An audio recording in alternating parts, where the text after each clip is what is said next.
Hello, welcome to Us Wargamer. I'm your kind of host, Evil Twin Rob. I'm joined by Nathan, the real one, Prescott. Nathan, the real one? Yeah. Hello, I'm alright, thank you. Can't complain. How are you? Great, thanks very much for asking. Also joined by James, or some people, obviously, they knew his evolutions from last week. It was like Jim, Meg's boyfriend, James. James, welcome to the show. Hey up. Hey up. Hey up. Hey up. Hey That up, works for me me. And then we're joined by the great man himself, Dan, from the shores of Australia to the wintry depths of Canada, the man. How are you? I'm cold because I'm not built for the temperature in the Northern Hemisphere where they have that extra season that we don't get in Queensland. I think it's called cold summer. So I'm not prepped for that. I think I lost a toe to frostbite. I also wasn't prepped for the amount of sleep that some people may be aware I have been losing to Cyberpunk. So I'm currently cold, and all I want to do is insert USBs directly into my brain. But that's fine. That's okay. That's a good place to be. That's exactly what. Well, I can't wait to get Bill Gates' microchip inside my body. Is what I'm hoping for most.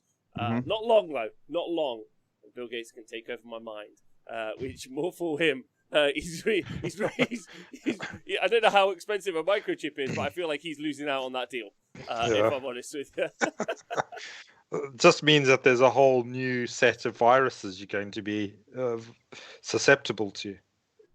Yeah, but imagine when you could just stream whatever Bill Gates is doing at any point in time. You're just like, I wonder what he's up to. Brain. Yeah, and then you're just like, he's just sitting on the couch, just being like, like, oh, I was expecting him to be in a money fight or something like that. But it's all right. Well, today we are going to be talking about the Spider Fang update from White Dwarf. It has been officially leaked, so we can talk about it. Officially leaked? Yeah, well, all leaks now official. So, like, because obviously we need, like, if ever it goes to court, we need to be like, well, why do you speak about it? Well, we thought it was officially leaked. That's the inherent thoughts there. Thanks to Bobbin for subscribing, who's a brand new subscriber. He says, brand new to the show. Love it here. Best show on earth. Fucking hell, Bobbin. Like, I love you, but get out. Like, That's it's so good. much pressure. That's a so lot of much pressure. What for you guys, not for me, because I I'm don't think there's comfortable any with. pressure. James, the pressure on you is where are the undergargants? The chat's been waiting for a long time, and you said to us all last week, I swear to you, Daniel, that if I don't have the undergargants ready, I'll shave my head live on stream. And I'm just wondering, are you presenting the undergargants, or are you shaving your head? Let me go get my clippers. James, probably just wait like 2 more years. Won't even have to bother. Just won't be there.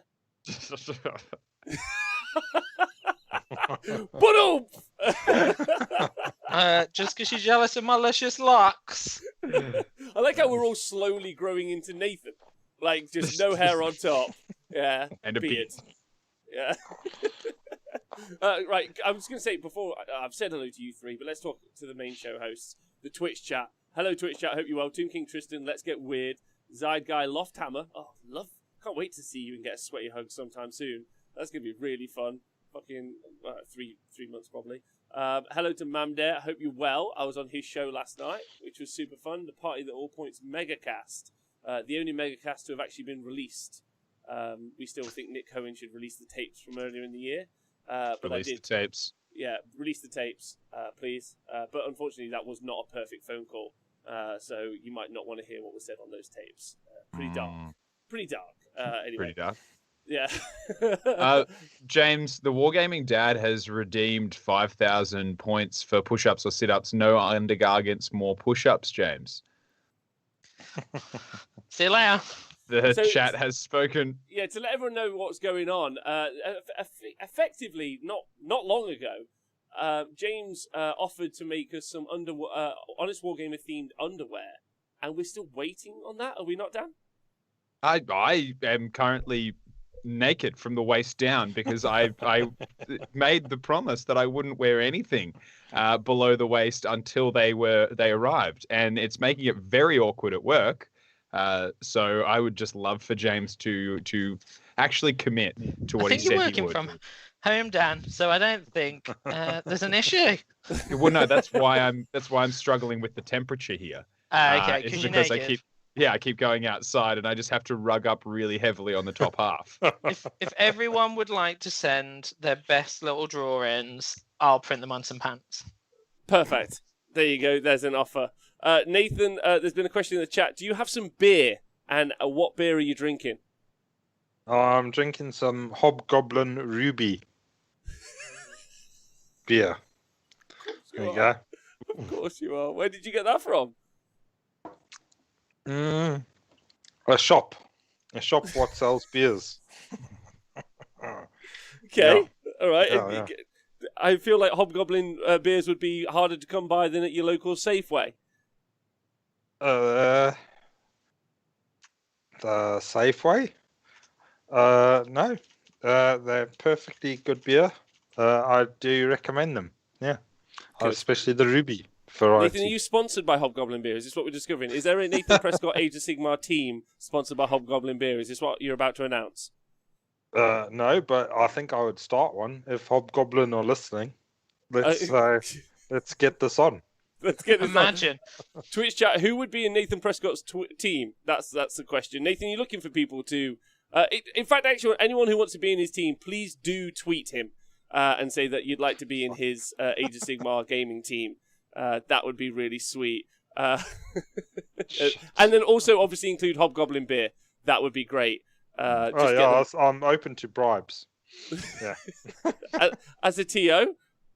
As whatever you need me to do for a bribe, I'll do it. I believe that's just having loose morals and needing money, Nathan. I don't think it's a bribe at that point in time. Yeah. Classic, like East African behaviour there. No, wait, never eat shredded wheat. Yeah, East African, nailed it. I just had to check there. I wasn't sure. See, in Australia we had never eat soggy wheat bix. Really? Yeah, never eat shredded wheat. That's the first time I've heard that one, but I like it. Oh. Well, Right, okay, now you've learned a new one. So we are going to talk spiders, but we're going to get a quick update from everyone in the group. James, how you been? What you been up to? Done anything interesting recently? I'm good. I don't think I've been up to a lot, I'm afraid. As before the show started, me and Dan discussed our escapades in Night City. Thanks for being here and not inside the Night City. Yeah. So that's it. Realistically, whatever day of the week, was it Friday? Last Friday, Cyberpunk came out? Yeah. Thursday for me. Thursday, yeah. I stayed up till 12:30 midnight, and that's all I've done in my time since. Okay. All right. Good. And Dan, the same then, basically. Well, so up until Thursday, my week started out with me building a couple of butchers for a new list to build my beautiful, lovely little Moor tribe into its glory, bloody goodness, and then playing a couple of TTS games, and then I blinked, and it's now. And all I've seen is just flashing neon colors. So I don't know. I feel like it's like I sat down, opened Reddit, and then 4 days and however many years have passed in my life. And the grief of a loss I will never get over. But no spoilers. The game made me cry. Heartbroken, devastated, never going to get over it. I'm going to send angry letters to CD Projekt Red for making me feel emotions, and I'm not okay with that. No one likes to explore their feeling place, eh, Nath? What's that? James, I do have a quick question. Twitch chat are quite interested in this as well. Has there been any fallout from becoming the CEO of Games Workshop in Earth 2? No, not yet. No? Trucking along nicely. Share prices going up.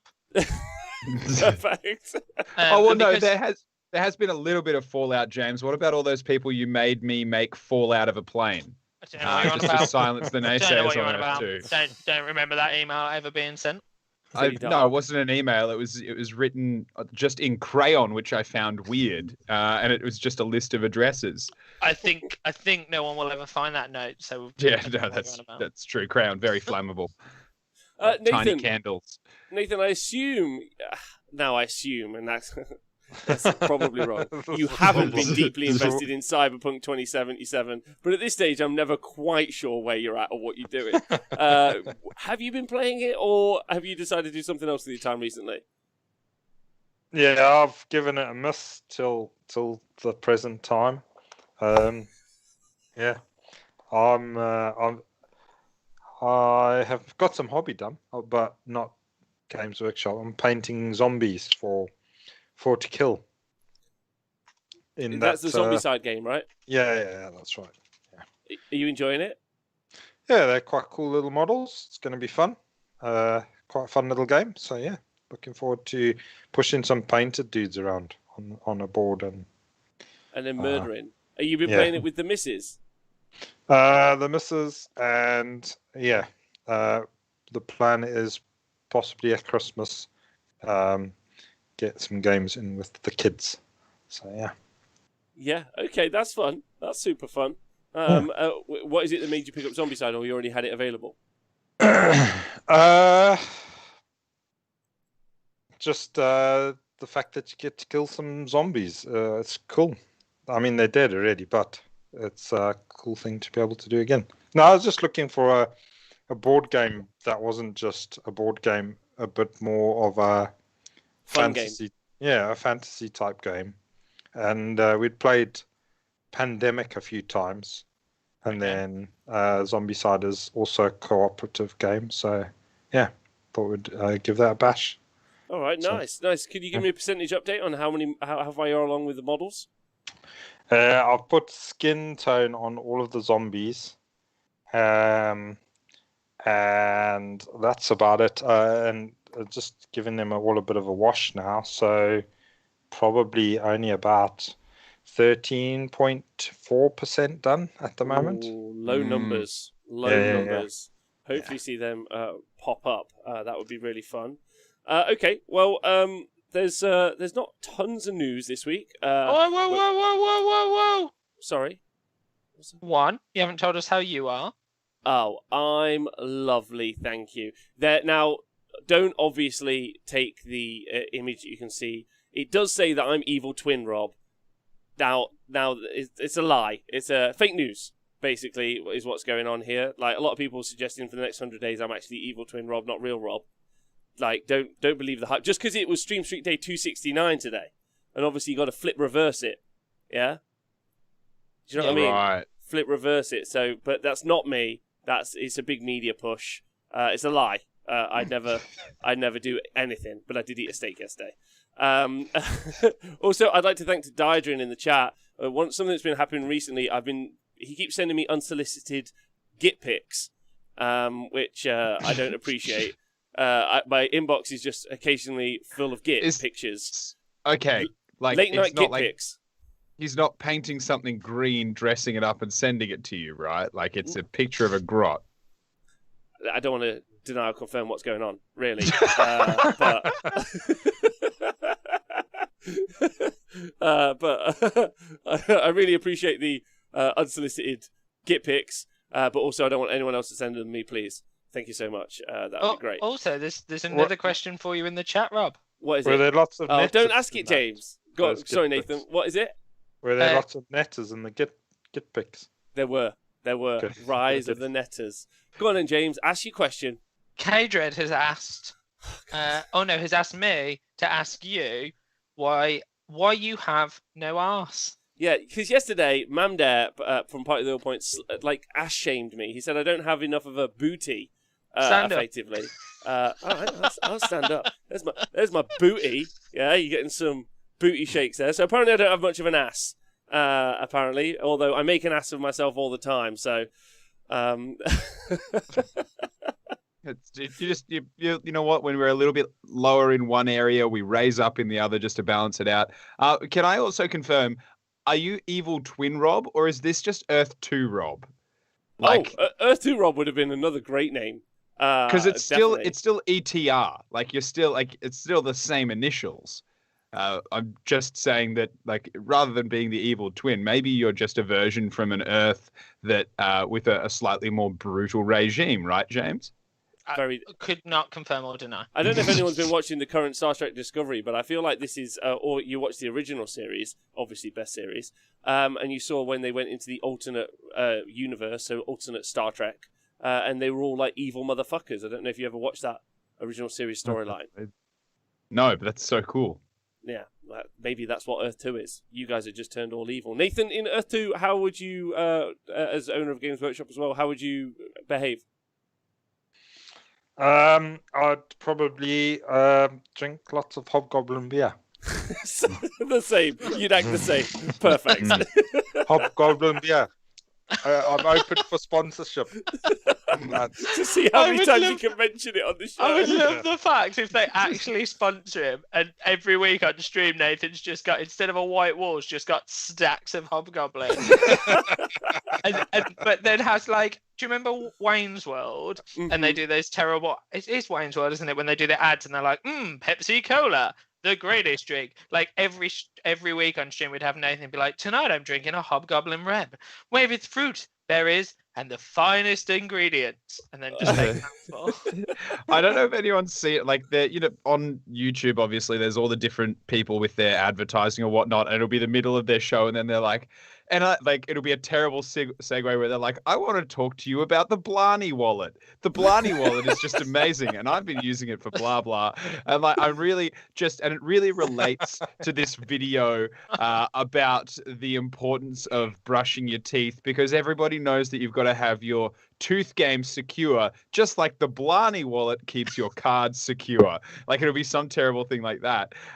There is one YouTuber who I would recommend everyone go and watch, called Internet Historian, who has like the what is it? I think it's like the advertising cinematic universe or something, and just clearly does the most bullshit I don't give a fuck like ads in the middle of the video, and then goes back to it, and I'm like, I watch them because they're hilarious. And do they make me want to buy it? Not particularly, but at least it's not pretending that like they really care about this tooth whitening product that they've definitely been using for 2 years. Whereas I really care about Hobgoblin beer. So send me a code. Do you know what? I'd like to just say thanks to Perkysaurus in the chat, who has put that Rob's Chaos Black XL was the best commercial ever. Completely forgot that existed. Leave that in a tab for later. I'm literally finding that myself as well. Can you share that with the chat? Yeah, I'll link it. Anyway, so let me just hit you up some hot news from the week. Hot news from the week, which I'd like you guys to comment on. Dan, going to be big news for you because they're basically elves. Is the Sinesh Mortal range got showcased? Which is a cool little thing. I don't know if you guys have kept track of them. So there's going to be an entire Mortal range, it looks like. It's pretty fun. Did you happen to see any of these? What are your thoughts? I did happen to see them. I'm interested. I'm interested in seeing them because, again, like I've said it on other ones, I'm not ever really as interested in the Demons of Chaos. I love the Mortals because I think, for me, there's more story there. I'm much more interested in a critter or a person that gives themselves to chaos rather than the other one. But I can't see enough of them. Need to see more.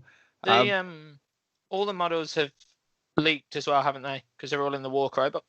Well, not all of them. Not all of them. Now, a good selection of them have been showcased. Obviously, you've got like the Sexecutioners. You have, they've all got dumb names. There's some Archer Cavalry. There's some Archers. No, it's not Archer. Yeah, the Cavalry Archers. There's some Cavalry Fighters. There's some more on foot dudes. There's obviously the new Slangor. So there's some Doomball variants as well, which is super fun. But there's at least one large centerpiece model which we haven't seen right now. It's coming out as well. So it does look like it's a full battle tome, which is really exciting. And I'm very, very excited to see at least what that looks like, catch up on the story, have them guys running around on the tabletop. So it looks cool, but we don't know much more than that right now. I did show it earlier in the week. Go on. There's a little part of me that is hesitant, not for gameplay wise, but just about Slanesh with bows and arrows. Doesn't seem their style.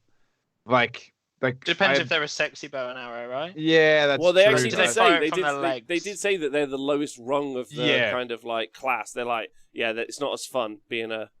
Although But firing that's- arrows is fun. You should see It all the is. Nottingham criminals. No, love it. stop promoting bow crime. but the thing I guess I find is that I'm like, I get it that it's like, oh yeah, they're the lowest of the low. Holding a bow and having a magical chaos bow is a lot harder to get your hands on than like a stick or a spear. Like a bow is a much more technical weapon. I'm hesitant to see how it is because I don't want to see like heavy shooting Slanesh armies. I don't think we will by the sounds of things. They're more like chaff clearers and chaff screens, but I just don't want that to become a thing where it's like Slanesh, which is all like, oh yeah, touch me in the bad place while I touch you in the bad place. I don't want that to flick over to let's touch each other from a very long distance. Socially distant, very good. Thank you for thinking about that, Slanesh, but also that's not what you're about. Super fair. Super fair. And Mamno is right. People are just not wanting... You don't want anyone to rain on your Bow Elves parade, I guess, Dan. I think... Step on your toes. No one knows Slanesh guys stepping actually, on your toes. Relmar Winters has, has changed my mind in a heartbeat. I no longer have a problem with it. They shoot dildos. That would be hilarious. Now I'm fine with it. If it's like someone's just, can you imagine like a liberator like takes off his helmet? He's like, yes, all the better to see the battle with, and then just like cops it straight in the mouth and chokes to death. See, I think what would be way more Slaneshi is used fleshlights being launched from a catapult. Oh no! Oh, real no. musty. Real musty. Yeah. Splattering down on the enemy. Yeah. No. Anyway, right. We're doing really well. So that's it for time. There's a really cool new Broken Realm story as well. I don't know if you guys have read it. So that's out. That's sweet. But we've managed to. We might be able to keep it under 30 minutes. So let's do it. Spiderfang have, as all of the Grot tribes, the Bad Moon masters. Let's go for that. They all have slowly over 4 months had a release each, which is sweet, and finally the Spiderfang have got theirs. So we're going to deep dive that tonight, which is going to be really, really fun. Straight off the bat, though, Twitch chat, and then James and Dan, Nathan. James, with you first. Have you got any love for the Spider dudes, or not too bothered? No, I think they're really cool. I think they're one of those weird ones, aren't they, that never really get their day. But they're super cool models. And I think I've seen at least over the years some people do some really cool things with them. Yeah. Okay. Yeah. I'll talk about my experience with them in a minute. Dan, you got any thoughts? I got big love for them. They're the like Trogs tempted me a little bit, but you go back a couple of years to when they first kind of became their own thing. It actually even before. And I was writing Spiderfang lists because for me they were the most interesting. The one thing that's kind of held me back from them is I was saying before, same thing that kind of holds me back a little bit from Flesh Eater Courts is that there's just not enough model variety in there for me yet. But I kind of dig it. I like them. I like their vibe. I just find them a lot more interesting for me than just like grots with nets. I prefer grots with webs. Nice. I mean, a web is just another form of net. True. Maybe the nets are made out of webs. I hadn't thought of that. Is there any lore on where the nets are made from, Nathan? No, they're just really good at using nets in their caves to catch squigs and other underground beasties. So some of them aren't necessarily nets. Some of them are like ropes with grapples and stuff like that. Oh my god! That's the first time I've heard that in 5 years, and I'm actually really triggered from that. So that's how come they can like ensnare big monsters and stuff. Got like grappling lines and stuff like that. Yeah. They just rock up to a big monster and then poop out a web all over them. Can you imagine if like Spider-Man's webs came out of his butt, like a real spider? Much different comic, like But very very cool. odd. Way cool. You'd have to have a very different costume, right? With like one of those bum flaps on it. Yeah. He's like, it's time to fight crime, and then just like undoes the buttons and like lets out his ye olde English bum flap. But imagine how awesome that would be when you just see them like you just like four lads are just like stuck to a wall, but then it's from a bum spider. It would just be perfect. I'd be into that. All right, Nathan, you got any thoughts on Spider Fang before we get into it? Rising Crescendo does. I can't stand the Spider Fang riders. They suffer so much from being originally made to rank and file. Hopefully someday they get new models on around 40mm basis. I mean, new models for this range would be the best. Nathan, you got any thoughts on the current spiders? Well, yeah, I mean, obviously the spider, the web spinner shaman on the Arachnarok, you see them quite often. Really good wizard. Got an innate +1 cast, can cast 2 spells, has access to the Spider Fang lore, which is decent enough lore. It's got a couple of good spells in there. And obviously really good at casting endless spells and stuff like that. Its War Scroll spell is not too bad either. But yeah, that was the main sort of spider member of the Spider Fang that you would see. Occasionally you would see units of Spider Riders, not very often. I used to run a unit of 10 occasionally. Not they're very fragile, and they actually don't do a great deal of damage unless you can line up all the buffs and then roll some good dice. So, yeah, obviously a lot easier to play with other things, which are more consistent. Agreed. Yeah. Well, I, for one, am very excited. I'm very excited about this release. I've been a big fan of the spiders for a long time, as the proud owner of a Spider Rider army. I got a bunch of spiders, big spiders, little spiders. They don't have like the War Party spiders. Obviously, with the launch of the new Gits book a few years ago, you got like War Party spider and Skitterstrand spider and like the spider with the flinger, and it's like cool. They're all shit, which was fun. But they have come down in points over time, and Skitterstrand's kind of a thing maybe, but not really. But it's quite exciting to see them get some sort of update.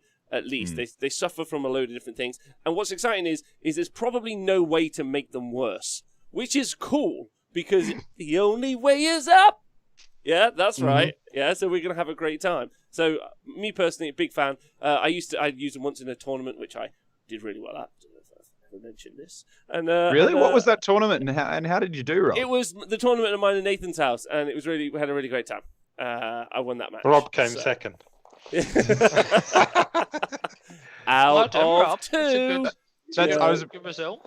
I was about to say that's like me and my family. I'm the second favorite child out of 2, so still last. Right, so Paging Games Workshop in turn challenged them to make them worse. You can't. So I thought the way we go through this is before we looked at the new rules, we'll very quickly just go over the old War Scrolls as well. James and Dan, I think you guys are going to read those out for us, and then Nathan, you could catch us up on the spell lore. If you've got it to hand, I think you might have. Yeah. And then we'll go through the new stuff if that's okay with everyone else, and we can kind of have a big look up. So there's obviously the things to look up is the big giant the spider dude. Scuttlebuss and gigantic spider. Yeah, he's a Scuttlebuss now, isn't he? Not a big boss. Yes, James, take us through him. Do you want all of him? Do you want his we swaggering do, and bullies? apparently we also want voices. James, could you do maybe the narrative at least?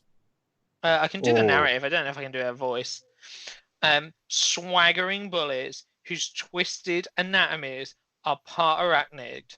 Scuttlebusses charge into battle upon the backs of gigantic spiders, exhorting nearby skitter mobs and to follow their violent examples and ride the foe into the ground.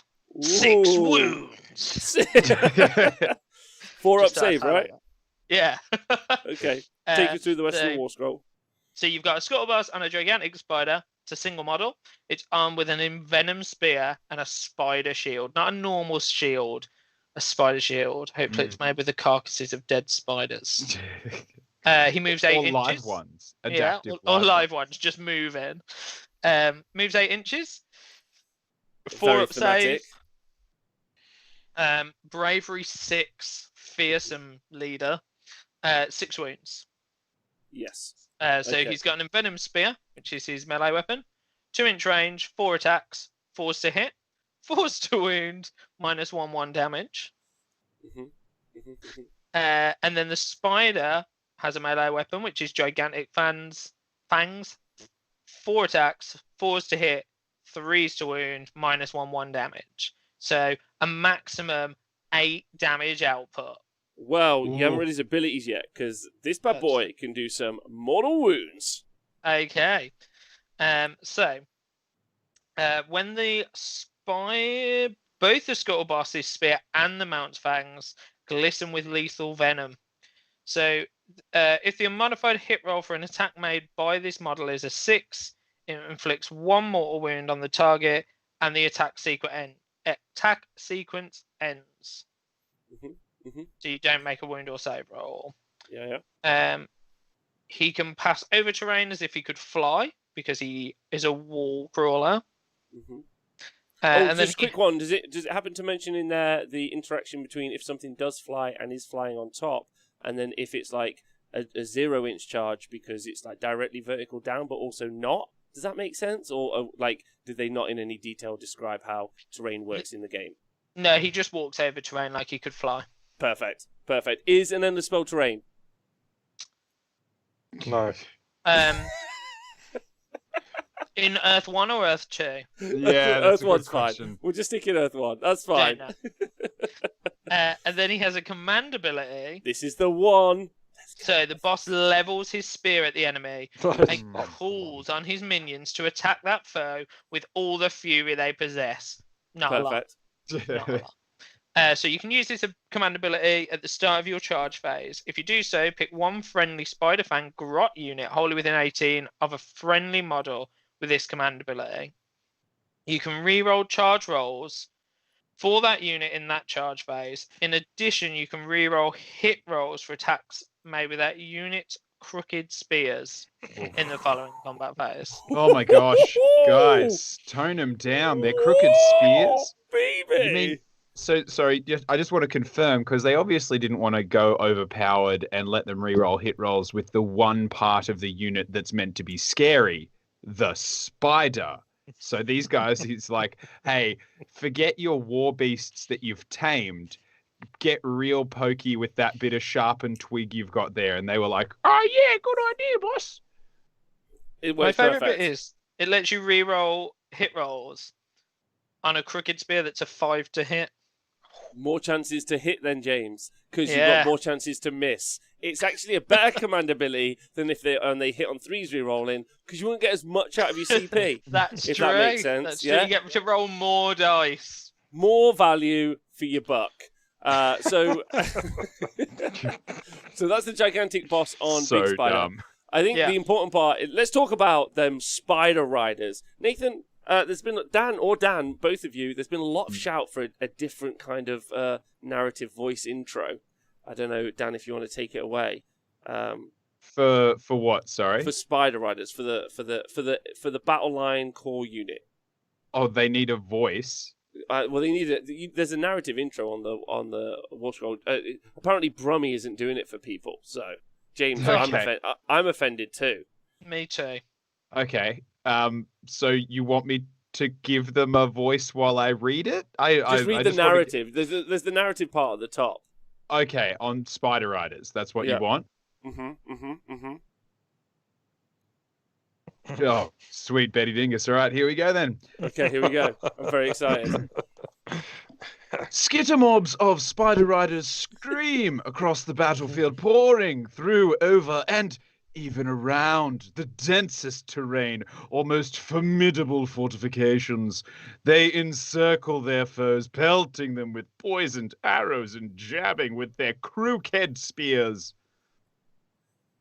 How was that? Perfect. Yeah, they're really good. Amazing. David Atkin. Loads of love for that in the chat. Someone's already clipped it and I'm going to post it online. Ziggy, thanks thanks to Ziggy. Merry Christmas to him for donating 6 subscriptions in the chat. Dan, I think that was because of your real emotions. You've just Merry Christmas to you, babe. Right. Yep. Good. Real. Okay. Well, I'll give you more of those then. More of those. Okay. More. What those emotion things? What Did the Dan fuck? just say he's going to do that for every War Scroll in the whole of Ages? Oh, damn. Well, good to know. All right, go on then. Take us through what they do. A unit of Spider Riders has any number of models, but I'm guessing this is a war scroll that was written back before we had unit limits. You know, when it's like, just take as many as you want. And they're armed with their crewked spears and their spider bows.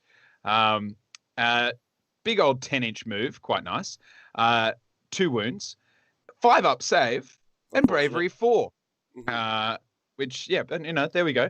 Now, when they're taking a little plinkety plink with their spider boos, they get 2 attacks. Now, would you believe they hit on 5s? I would on the goblins, because that's how they be. If that makes That's how the goblins roll. Yeah. That's how they roll. Goblin wound on archery. 5s, no rend, damage 1. They also have their crewked spears, which are a 2-inch attack. Respectable, but given that they've got a larger base, they do need that larger size. Only 1 attack with their crewked spears, but remember, you'll be able to re-roll it. The 5s to hit. crewked is just triggering me. 4s to wound. Crewked. Crewked. They're crewked spears. Damage 1. And then they've got fangs on their big old spidery boys. 2 attacks, 4s and 4s, no rend, damage 1. Now, there's a boss in the unit, gets 1 to hit. There's a drummer, a bone drummer, a Bune drummer. You get to add 2 to run rolls if they've got Bune drummers, and a totem that gives them 2 to their bravery. Yep, cool. Good on them. Well, so that +2 to run is going to come up. That's important. So base move 10. And then, of course, they add 2 to run rolls. That's going to come up in not long. And don't forget those fangs and melee attacks as well. So it's 100 points for a unit of 5 of them. So you end up with 10 wounds with a 5-up save, which is a bit meh, truthfully. Skinks, by the way, 40 points cheaper. Almost half cheaper. And then, but 2 attacks with the fangs, and it's 4s and 4s, no rend, 1 damage. But of course, because the spider fang venom, any unmodified hit rolls of 6s with those, you end up inflicting 1 mortal wound. So that's quite fun. So, with that potential run of additional +2, they could run and go super fast. But unfortunately, it's that bravery 4. Bravery 4. So as soon as you lose 1 from a unit of 5, you're gonna on the maths, you won't you'll either lose 1, or it's pretty shit. I mean, with their 5-up save, I'd be amazed there's any left to Battle Shock. Yeah, and let's remember that really good speed to get that 1 re-rollable attack with the crewked spear in there as fast as possible. Fun fact also that their musician is called a bone drummer, which was my nickname in high school. Nice. So their abilities yeah, just want to slip that one in there. Isn't that a Bonnet drummer? A Bune. Okay, Spider Venom. They've got unmodified hit rolls of 6, mortal wound, attack sequence ends, so you don't do a mortal wound and more damage. And Wall Crawler, when it makes a move, it can pass across terrain features in the same manner as a model that can fly, but I'm very sorry, ETR, Earth 2 Rob or Evil Twin Rob, no specificity onto terrain or how that interacts with the game, either in this War Scroll or in the book itself. That's fine. Don't worry about it. It's all good. So yeah, Spider Riders, they're also battle line if you take a gigantic, the Scuttle Boss on Gigantic Spider. In fact, actually, that might not be true. It might be just if you take any Spider Fang General. Yeah, if you take any Spider Fang General. Apologies about that. So those guys could be a battle line, which is going to be important again when we talk about the new White Dwarf update in a minute. So and then you got the Web Spinner Shaman. I'd like to take this boy on if you don't mind. Go right ahead. So he's just a little shaman that you get as a kit with the large Ragnarok model. Veins thick with venom, Web Spinner Shamans live in a vivid waking vision through which they interpret the spider god's will. They are blessed by their arachnid deity, protected by its sinister touch, and sorcerously empowered by its malevolent might. 6-up save. But he's got 4 wounds. He's got 4 wounds. The malevolent might, obviously not that mighty. Like, protected by it, and it's just like, the best I can do. But arguably you end up with this guy has seen a lot of competitive play and is genuinely quite good because they've also got a 5-up DPR on those 4 wounds as well. So 6-up save, 5-up DPR. I feel like they're not long for the world. There's web spinner shamans in the world of sentinels, but you can make it up for those 5-ups, live forever. Now the wizard, it's a wizard. This young fella, and he's got the speed of the spider god spell. Which is Speed of Spider God has a casting value of 4. If successfully cast, you pick one friendly Spider Fang unit holding them 24 to cast invisible to them. To the next hero phase, that unit can run and still shoot later in the same turn. Oh, those 5/5s. Not, unfortunately, charge, but can run and shoot. If the casting roll is an 8 or more, pick up to D3 friendly Spider Fang units instead of 1. So we've at least got a run and shoot. Yeah, again, the bow shots aren't brilliant, but it is in fact a wizard.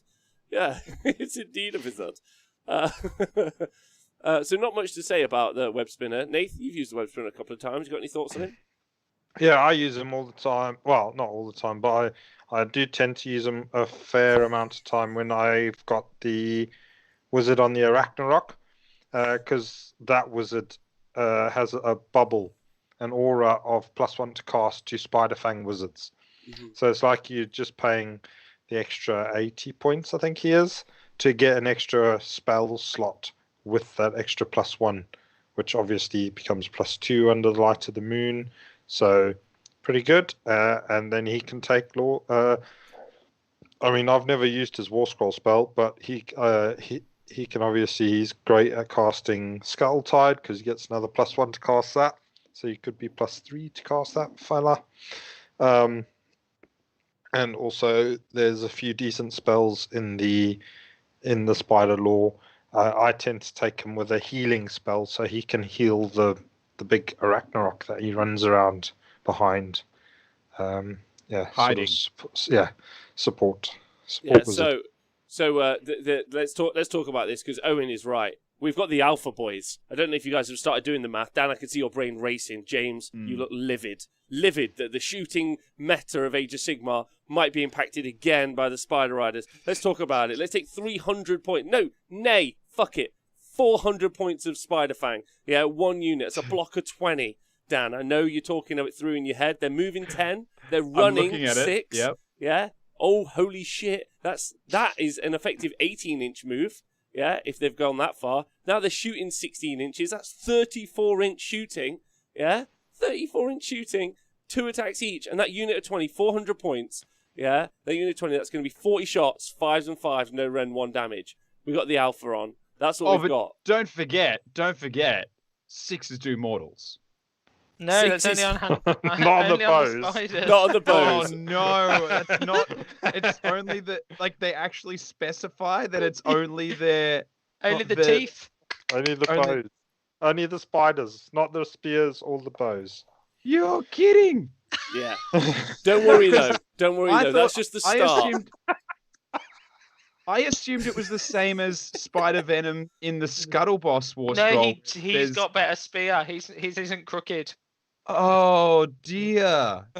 Oh no. Oh, Spider Riders. Oh, you poor things. This is what happens when you assume you make an ass out of Hume. Yeah. Perfect. Right. So let's talk about. Well, Spider Riders. I was literally just building an army list while we were doing that in War Scroll Builder. Delete. Right, well, let's look at the other units. I don't know what you're talking about, Dan. 800 points for 80 attacks, 4s and 4s. No rend. No, 5s and 5s, sorry, no rend. It's basically Sentinels. It's basically Sentinels, Dan, and you're not thinking well, when you're shooting with Sentinels, you're only looking for 5s anyway, so that makes complete sense. Yeah, Spider Riders equal Sentinels. Just obviously they've got more wounds because they're 2 wounds each. Exactly. Right. Exactly. I mean, not quite as good a save, not quite as good a range, but whatever. All right. Okay. So some of the other units that are in here is Nathan. Which of the 4 big spiders you want to talk about? What's your fave? Web Spinner Shaman, Skitterstrand, War Party, Flinger. I can talk about the dude on the shaman if you want. Please do, because everyone wants a Nathan Prescott narrative intro. We know that the Arachnarok Spider with the no, not Skitterstrand. Is there 5 of these fuckers? What is the one with Web Spinner, 4. Shaman on a Ragnarok? Still, I'd like you both to know, sorry, Dan and James, or anyone who's not looking in the app, still on square bases in this app. Yeah, it's important. I'm looking at it. They're probably still sold with square bases. Well, that's why the first 3 words describe that. This especially old model. No, this especially oldly based and malevolent Ragnarok spider bears a web spinner shaman and his mob of Angerons into battle. The shaman draws power from his Howder's Catchweb spider shrine to boost his own spellcraft and to unmake his foes. Oh yeah, he does the -1 thing. It's great. So all the little spider dudes on the back, they get to shoot their bows and arrows. So there's 8 shots, sorry. Careful. 16-inch again, 5s and 5s, no rend, damage 1. Okay, good. So loads of pew pew pew. That's a dead stormcast. Crooked spears as well for the little dudes on there. 1-inch range, these spears. 8 attacks, 5s and 4s. No rend again, and also damage 1. So that's all the little grots on the back having a go. Then the spider itself it starts off with 8 legs, goes down to 4 as you chop them off. And these are 3-inch range legs, which are quite nice. So the range on that is sweet. But they only hit on 4s. Sad face. Wound on 3s. Rend -1 and damage 1. Ooh. Okay. So you don't actually, having played with this quite a bit, you don't actually get very much damage out of those legs, if any at all. The monstrous fangs. This is where you want to be rolling your big dice, because it's got 4 attacks, and they start off hitting on 2s, go down to hitting on 4s, wounding on 3s, -1 rend, doing D3 damage. But again, the fangs are the poisonous things. So if you roll a 6 to hit or a 5 under the light of the moon, then it does D3 mortal wounds instead of normal damage. And then the spider shaman himself then swings his stick around, the spider godstaff, and that is 1 attack, 4s and 3s, -1 rend, and does D3 damage. Wait, I'm just gonna double check that. Okay, so the small grot atop the giant spider, same rend as the spider legs. Yeah. Yes. And the jaw. Yeah, well, it's Accurate. a magic stick, isn't it? It's true. It's true. Yeah, It's true. Just Magic double checking, just making sure we know why. It's like Harry Potter's wand, super penetrating. You know, Straight in the eye. exactly. That's what Ginny said. So, different book, different later. 50 Shades of Hogwarts. So, right, but only movement 8 though, Nathan. How's that abilities- movement 8 for you? Slow. Okay, So, cool. it's fairly slow, but there you go. Right, so abilities, spider venom. That's what we said about his fangs. They're the only things that are poisonous. Nothing else is poisonous. Warcrawler, same as everything else. Can move across terrain as if it wasn't there, basically. The Catchweb the spider shrine. This is the cool thing. So it's a ramshackle altar to the spider god. Shimmers with malevolent arcane energy. So you get +1 to casting and unbinding for spider fang wizards, whilst they are within 12 of any models with this ability. So that's pretty sweet. Also, he's a prophet of the spider god. So if this model is the general of your army, you can add 2 to the bravery characteristic of spider fang units wholly within 24 of this model. Yeah. So Ooh. bravery 6 on those guys now. Yeah, and with their flags, bravery 8, so they actually become quite brave, the spiders. But the thing that he's got there is because he actually can't take a command ability out of the Gloomspike Git's book. So that's sort of like a built-in command ability he can take. So it's a bit inflexible, really, but There you go. Mhm. Command ability, yeah. Because most heroes in most books can pick a command ability, can't they? Is it command trait or whatever Command ability? trait, Yeah. they can pick, yeah.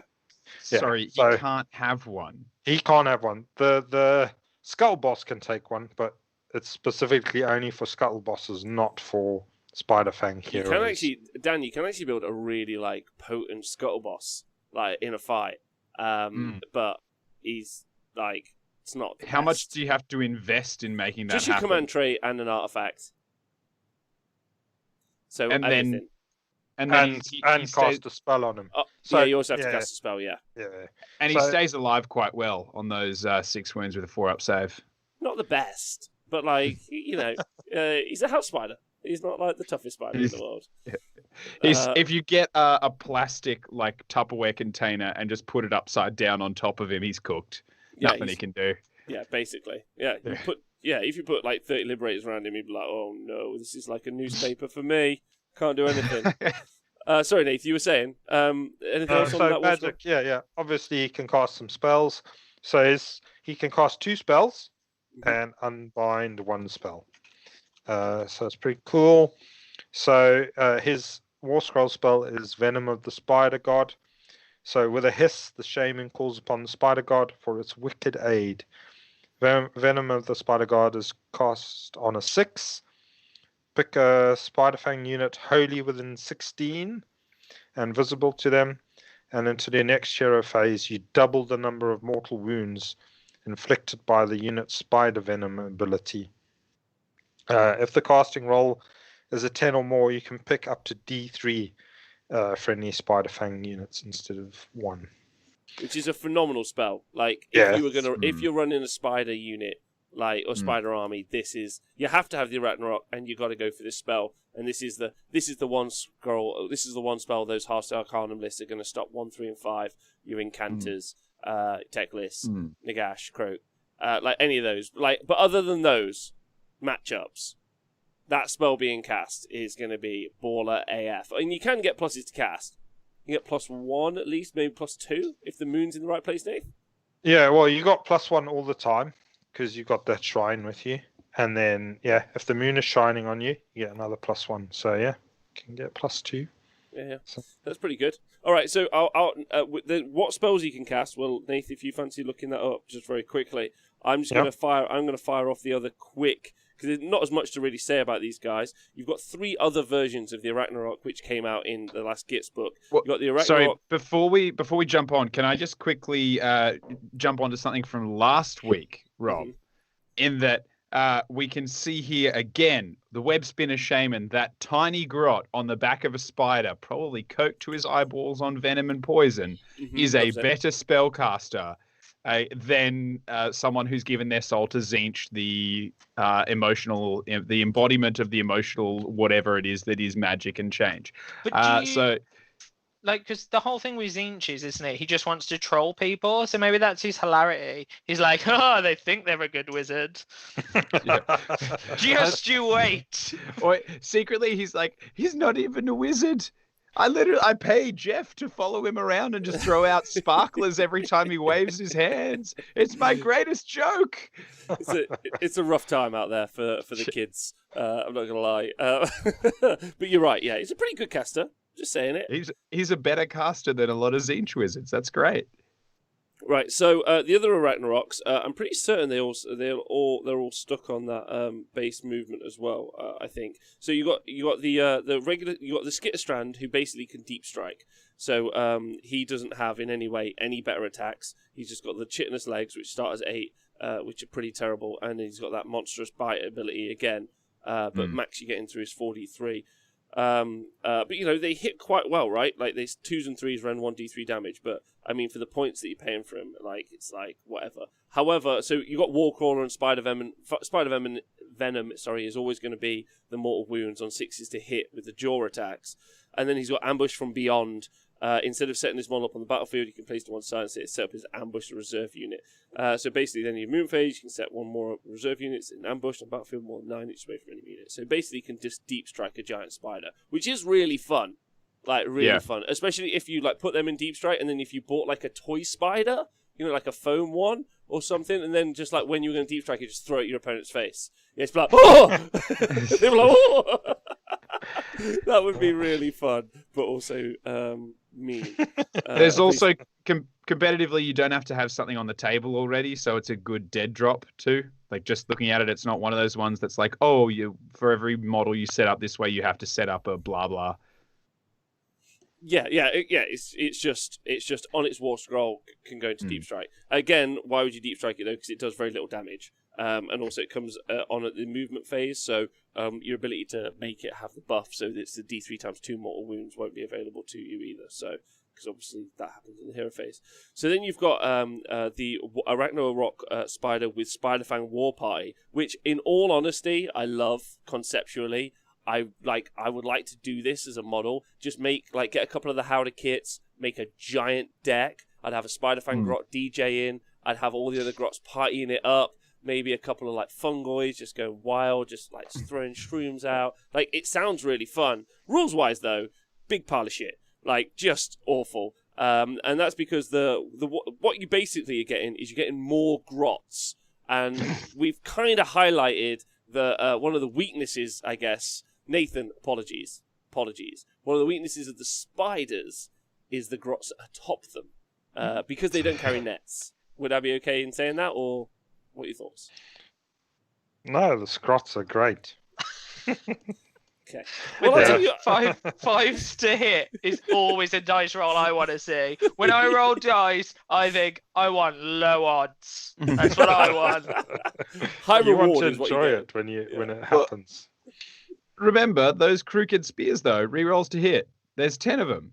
10 rerolls to hit. And you're probably going to be rerolling what, 8? That's so many more dice you get to roll. No, you've fallen into the trap again. This is the Gloom Spike Kids book. It's not a Spider Rider. This is a different thing. Are you kidding me? Spider Riders, that command ability. So even though it's the exact same weapon wielded by the exact same Grot, it's just mounted on a different thing. These ones hear his cry of being like, those spears, stab extra good at them. The ones on the spiders are like, wicked. And the ones on the big spider are like, do you think he meant us as well? No, and then they're like, look, they're distracted anyway. They're called a war party. Like, they're having a great time. They're not paying attention. Everyone else is like focusing. Those guys are like Big Fox, Little Box. Like, they're just having a great time. That's right. Keyword bingo.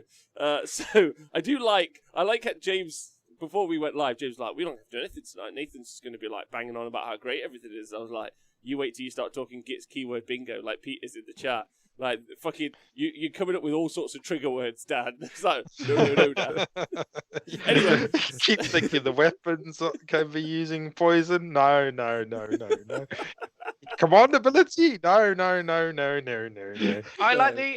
mean, in the Squig thing, they specify they buff a weapon that doesn't exist. How's that for? Do you know what, maybe that means you're getting a new model. He's just waiting for it. No, that's just what they do. That's what Gloom Spike gets to do. I also like the idea that Gits is the one book that has one hero per unit. I like the idea that there's a hero in this army that buffs the spiders, just no one's found him yet. Sorry, I just saw OJ 180 in the chat. Do we put the poison on now? Nah, man, put on another banger. But what you do get if you take the war party is you get some big moves. So the spider bows, you get 10 shots coming out of the war party. Again, 5s and 5s, but ignore that. But you do get 10 crooked spear attacks.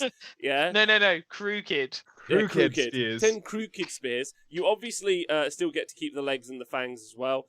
All of the same rules. You do, however, you do get voracious predator. Wait, that's the same thing, is it? No, you can reroll run and charge rolls for this model. Yeah, in addition, roll a dice for each enemy unit within 1 inch of this model after this model makes a charge move on a 2+ 6 D3 mortal wounds. Now, don't forget, it's a very large base, and that reroll run and charge rolls is going to come up in a moment. So reroll run and charge rolls, and large base, and can do some mortal wound impact hits. When it gets there, I reckon this model might do 8 wounds. it may well. Can we just confirm though? So the other identical spider, not quite as aggressive. This spider doesn't have like web or the ability to appear from somewhere. No deep strike. It still does mortal wounds with its jaws, definitely. But- It still moves across terrain as if it wasn't there. All I'm just trying to work out why each of these large spiders forgot part of being a spider. The one that doesn't have web, it's got its bum flap still done up. Ah, of course. Yep, it's still got its bum flap done up. Yep. Can't poop out that web with the bum flap on. 8 wounds, so you're telling me it's like 3 times more deadly than a dead cold Trogoth? I bet on the wrong horse. Restream bot always coming in with the hot takes. Yeah, that's from Rising Crescendo. Lou Diamonds asks, how do I shoot web? Whole different conversation. Wait for our Christmas OnlyFans. Right, so I'm just going to quickly update you on some of the points there. The Skitterstrand of Ragnarok is 200 points. Now, 200 points for 14 wounds, 4-up save, medium attacks is like... 4-up save? They've got 4-up save. Skitterstrand, doesn't it? Skitterstrand, oh. Okay, yeah, probably. I don't know. I've not. Yeah, they've got 14 4-up wounds. save. They've all got 4-ups. Cool. Yeah. Cool. Anyway, like, it's not terrible. Not terrible in a book where there's lots of love you can give to this book. Let's put it that way. Ultimately, and then finally, we've done them all. Skitterstrand, War Party, yes. Flinger. Oh, so sorry. Oh. There's also the Flinger. So, Hip Kraken, thanks for subscribing, baby. Love you all. Big dick energy in the house to everyone in the chat. So, this is the same. Obviously, it's got the chitinous legs attacks. It's got the monstrous fangs. You've got only 8 crooked spear attacks, only 8 spider bows. However, because of giving up those 2 crooked spear attacks, don't forget. Crooked, yeah. Giving those 2 attacks up and the 2 shooting attacks up, you do get the Flinger missile. Now, it's a lot like a Mortek crawler in some ways.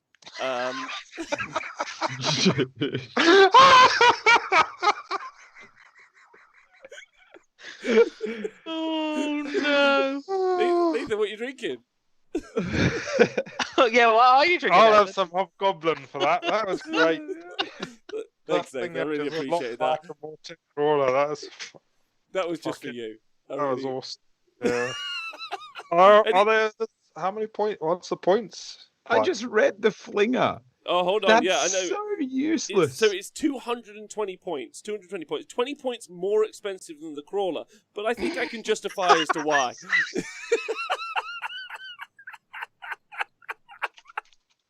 See, this is my new way of reviewing stuff. Instead of being like really down on it, just make great jokes. It's way more fun.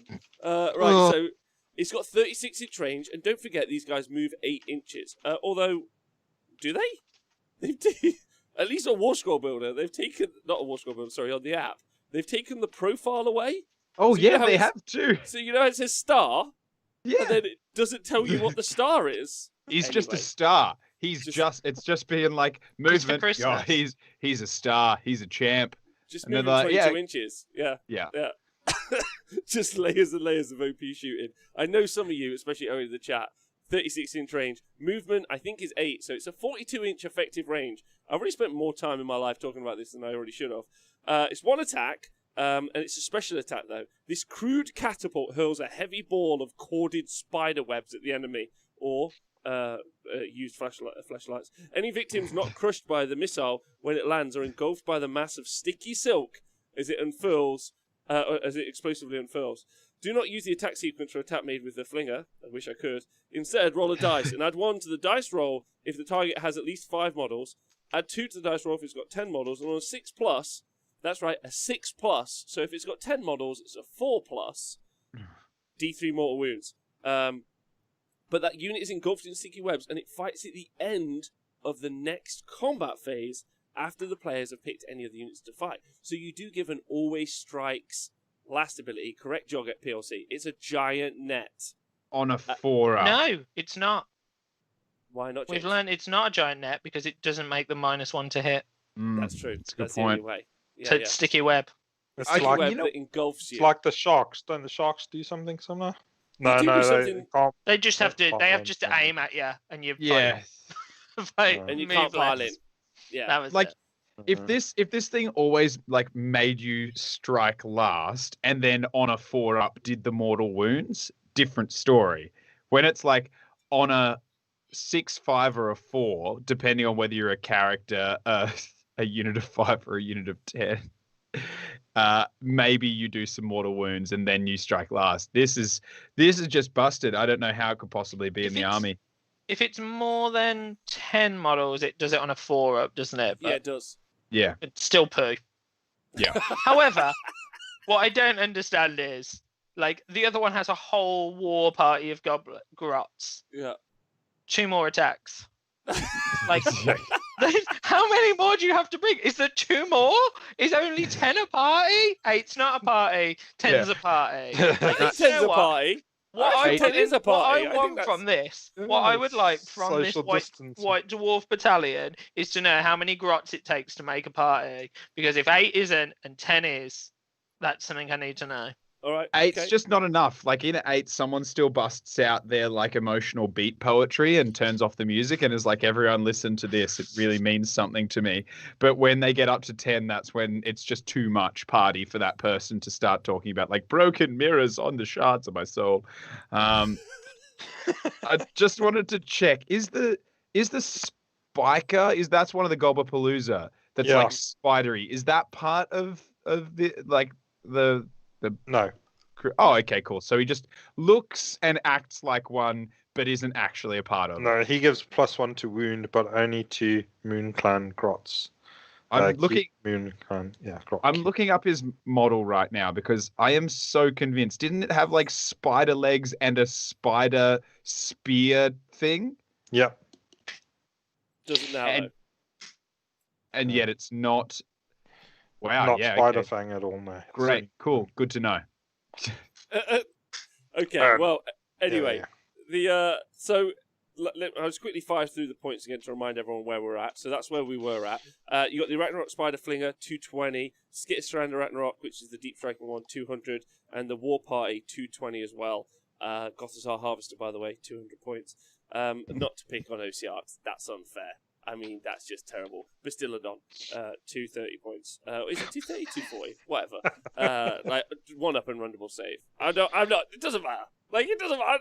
I don't even know why I'm bringing it up. It's not really important, is it? Cow Mountain, 320 points. Right. So, the spells. Nathan, how do we buff these bad boys in the original codex? Let's buff them up. Yeah, so you've got Law of the Spider Fangs. So you've got the first one called Deadly Webbing. It's a scrap spell. Basically, it turns a piece of terrain into deadly terrain for everybody except for Spider Fang. So you probably won't ever see that one cast. Then you got Venomous Spiderlings, which is a 12-inch spell cast on a 6. Pick a unit, roll however many models are in that unit, and on a 6-up they take a mortal wound. So mildly annoying for somebody. Then small inconvenience. Yeah, that's what you want from an army. Like, what's that army pose to you? Small, inconsequential inconvenience. Can you imagine going to an event and just being like, "Oh, what does your army do? It's a small inconvenience." It'll inconvenience you a little bit. Okay. So you've got Scuttling Terrors. So this isn't a bad one. So Scuttling Terrors, cast on a 7. Pick a Spider Fang unit wholly within 24, so a decent range. And that unit can then run and still shoot and or charge later in the same turn. So it's like the spell that's on the little Web Spinner Shaman scroll, but this one is slightly better because you can charge as well as shoot. So there you go. So you've got a bit of mobility from that one. Then you've got the spell that you see the most often. This is called Sneaky Distraction. Cast on a 7. And then until your next hero phase, you subtract 1 from hit rolls for attacks made by enemy units whilst they are wholly within 12 of the caster. Ooh. So once your opponent realizes that they have to be holy within 12, suddenly they'll have little tails of dudes trading out to make sure they're not holy within. But there you go. So it would be nice if it was like models within or something like that. But there you go. It's quite a good spell, that one. -1 to hit is like nets. It's great. And then you got Curse of the Spider God. Cast on a 7, pick one enemy unit within 24 and visible, and into your next hero phase, hits made for attacks by that unit always fail on this weird spell, because hits always fail on an unmodified roll of a 1 or a 2 instead of only a 1, and save rolls also fail on a 1 or a 2 instead of only a 1. So it's like a -1 to hit or save, but only if they've got a 2 up. Can I tell you what I'd like to do with that spell? Is somehow orchestrate me casting that on a Bastiladon, yeah? And I'll just say to the Seraphon player, watch your save now. And he'll be like, oh.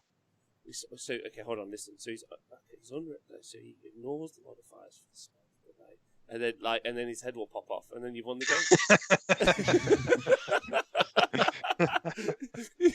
You're like, what the fuck? Yeah. Anyway, sorry, carry on, Nate. Is that all the spells? So no. And then the last one, which is the one I normally put on my little spider shaman that runs around. So this is Gift of the Spider God. Ooh. And this is cast on an 8. Pick a unit within 12, and but it's a Spider Fang monster unit within 12, and you can heal D6 wounds allocated to that unit. Genuinely good spell. Yeah. D6 heal. So at least worth talking about there. So D6 heal. So it feels like the army is a melee focused army. I'm not ignoring the shooting. Just saying. A melee focused, well, like if you just took this in isolation, melee focused. Obviously, also, Nathan, if Spider-Fan keyword means you get the opportunity to cast the gorgeous Scuttle-Tide. Yes. So you get +1 to cast that spell, which is one of the Gloomspite in the spells, yeah. So which is strong, makes it in all the lists. I sometimes don't know what I hate more, like Scuttle-Tide or the nets, but all of it is the answer. Oftentimes, it's like Scuttle-Tide. They're very inconvenient as an army. They're too inconvenient, mate. I will lie, just like the mood. All right, so let's talk about this. Should we look at the new stuff? The exciting time. Yeah. Got some reading. Dan, you're excited. You look excited. I'm looking at it. I won't lie. I built a couple of lists just out of curiosity. I never going to buy and build them because I just looked at how much it would cost. But still, let's deep dive into some spooky spiders. I actually kind of like spiders. I already own the army and have done for 5 years. Yeah? Imagine how excited I was when the Gloomspite book kit came out. As excited as I am now, and let's hope I'm not disappointed, because that would be terrible. Well, I mean, look at it this way, right? Mm-hmm. You've got, I'd say, 50-50 chance, because for every Celestian host, you've had a not so good one come out in a white dwarf. So, what is actually that I would be interested to know from the rest of the three of you and the chat. What do you reckon the odds are when white dwarfs when they say we're putting out some rules for your army? What's the percentage chance do you think they're good? Well, so as I understand it, I'm going to kind of just get like a bit techie for the moment. As I understand it, what they do is they give out these books to like specific groups of playtesters.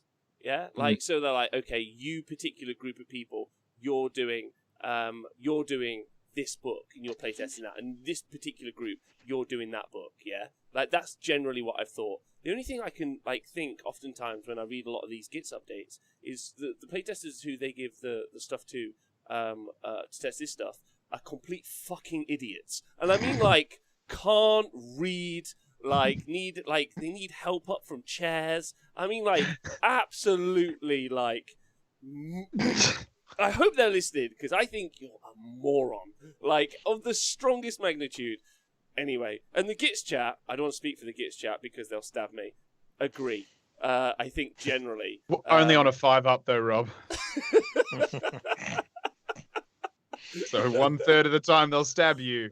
2/3 of the time they'll be like, "What do I do with this?" And if they're in a war party, no chance of a reroll because they're like, my crooked spear or your crooked spear? Your crooked spear. Don't worry about it.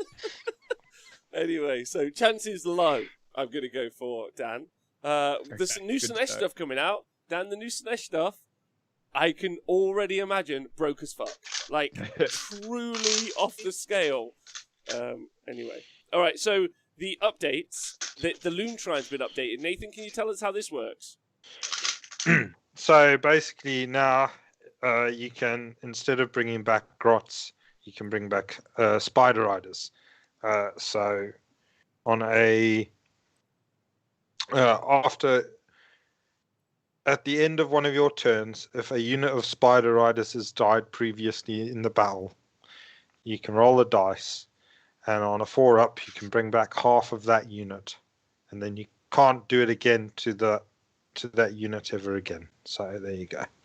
So, but it's only at the end of your turn, and it does mean if you're doing it for your general has to be a spider fang dude, and if you're doing that to spider riders, then you can't do it to any other type of creature. Okay, which you traditionally would do with grots, Yeah. obviously. And then, did they FAQ that you could bring back a Trog Hag or not? No, they've not FAQ'd that yet, as far as I'm aware. So we still now can kill a Trog Hag and bring a Trog Hag back. Yeah, just because it's got Fellwater in its keywords. I truly don't think anyone understands the Grot Battle Tome keywords other than Gits players anyway. Like hieroglyphics. Like lost to the sands of time. Yeah. You had to do a degree to learn them. And also the people writing it also didn't understand the language either. Like they were just like, words. Like, should we check that the words make sense? No. So I mean, it was for destruction players. Well, so this is good. This is good. So Spider Riders can return, right? But you can only get half the unit back, right? Yeah, but I mean, like you said earlier, they've got very low bravery and they haven't got much of a save. So you should be able to roll those. You should be getting lots of chances to roll those 4-ups anyway. They're so bad you should get a chance to roll. It's like they're hits. Re-rolling hits. A bad chance means a good chance for rolling dice. Maybe that's it. Nathan, can we hack this? Is that the ability to re-roll it? Isn't that an artifact? Yeah, but no, it's different keyword. Of course. Of course it is. Of course. Fuck me sideways. All right. Okay. So then again, but we're continuing with the theme of minor inconvenience. I think it's just like, if it's okay with you, I'd like to maybe have half of my terrible Spider Rider unit back that I lost before the game started because somehow they were so bad they died before we rolled any dice. And it's like, oh yeah, go on. It's like rolled a 4-up. It's like, I got them back. Yes. And your opponent's like, oh, what a minor inconvenience killing them a second time would be. And even less minor inconvenience too, because there's only half of them. It's half of the minor inconvenience. Yeah. Okay. Look, let's not get down on this because we've still got our abilities, battalions. We've got loads to come. Like, come on, let's go. I'm so excited. Okay, so each time a friendly a friendly Grimscuttle Spiderfang unit, which is basically what you take, is affected by a spell or endless spell, because this is the Death Grots of Shaiish. That's right, they're wizardy, they're Death Grots. You can roll a dice. If you do so on a 5+, you ignore the effect of that spell or endless spell on that unit.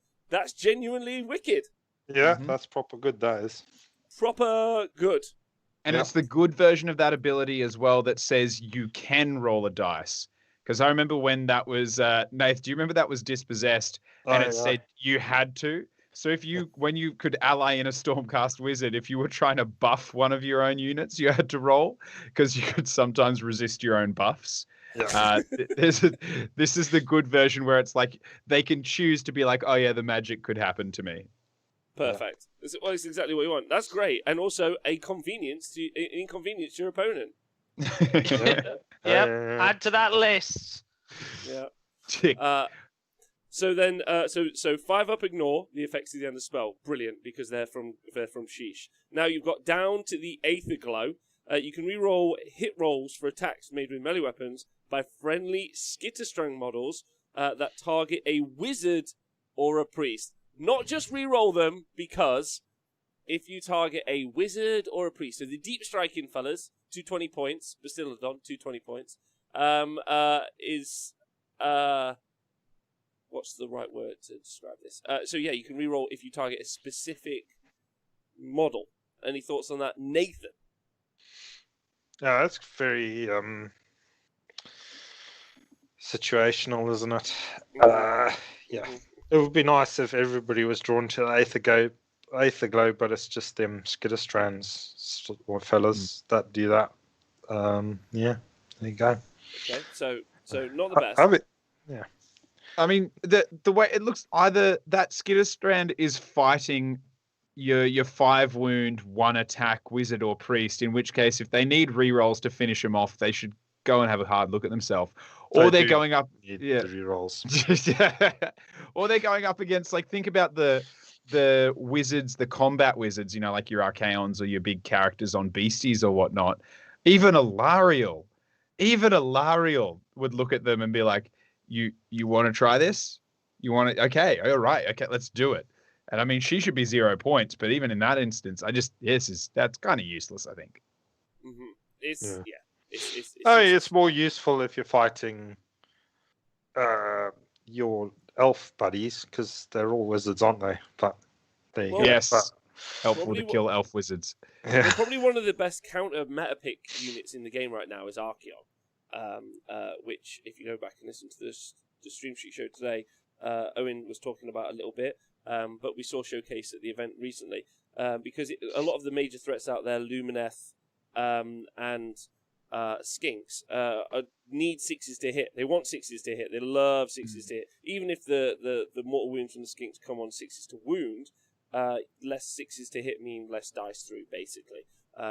So the Archaon's been a very kind of solid counter pick. So, and don't forget, he's a wizard. So what we might be missing is 4 Skitterstrands.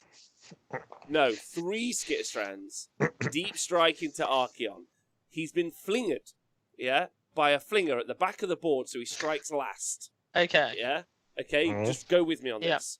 Right, go with me on this. Now, obviously, this kind of affects these guys as well, because their 6s to hit also cause them mortal wounds, which they have to then re-roll. But we'll ignore that for a moment. Yeah? Right?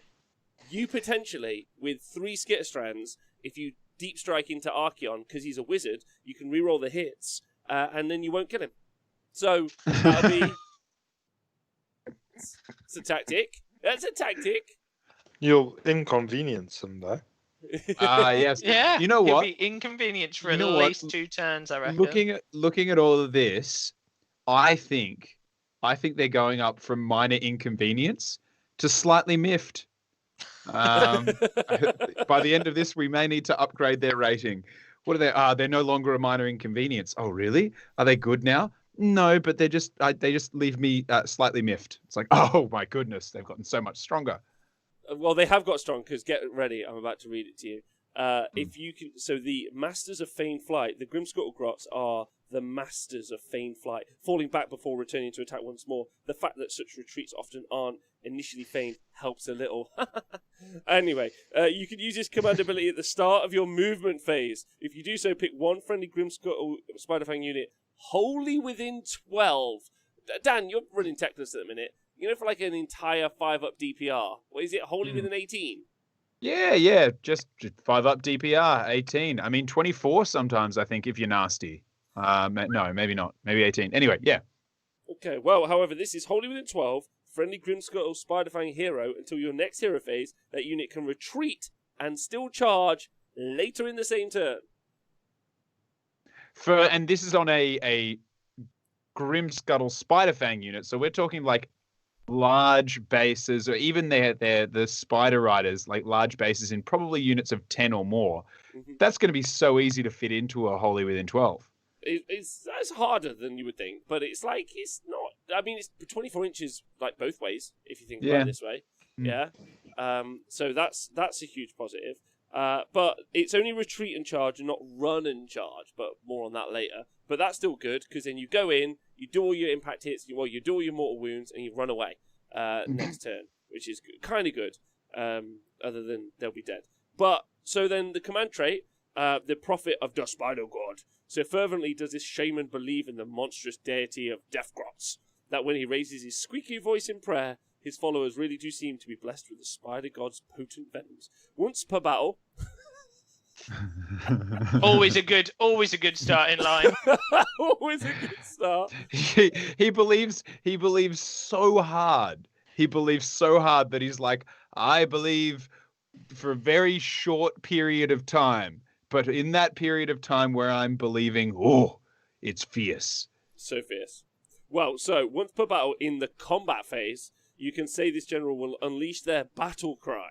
If you do so, friendly Grimscuttle Spiderfang models are treated as being affected by the light of the bad moon until the end of that phase, which is exciting. Nathan, what does that do? So, Spiderfang believe that the bad moon is the egg sac of the big spider in the sky. And one day it'll open up and the world, all the realms will be covered in millions of spiders.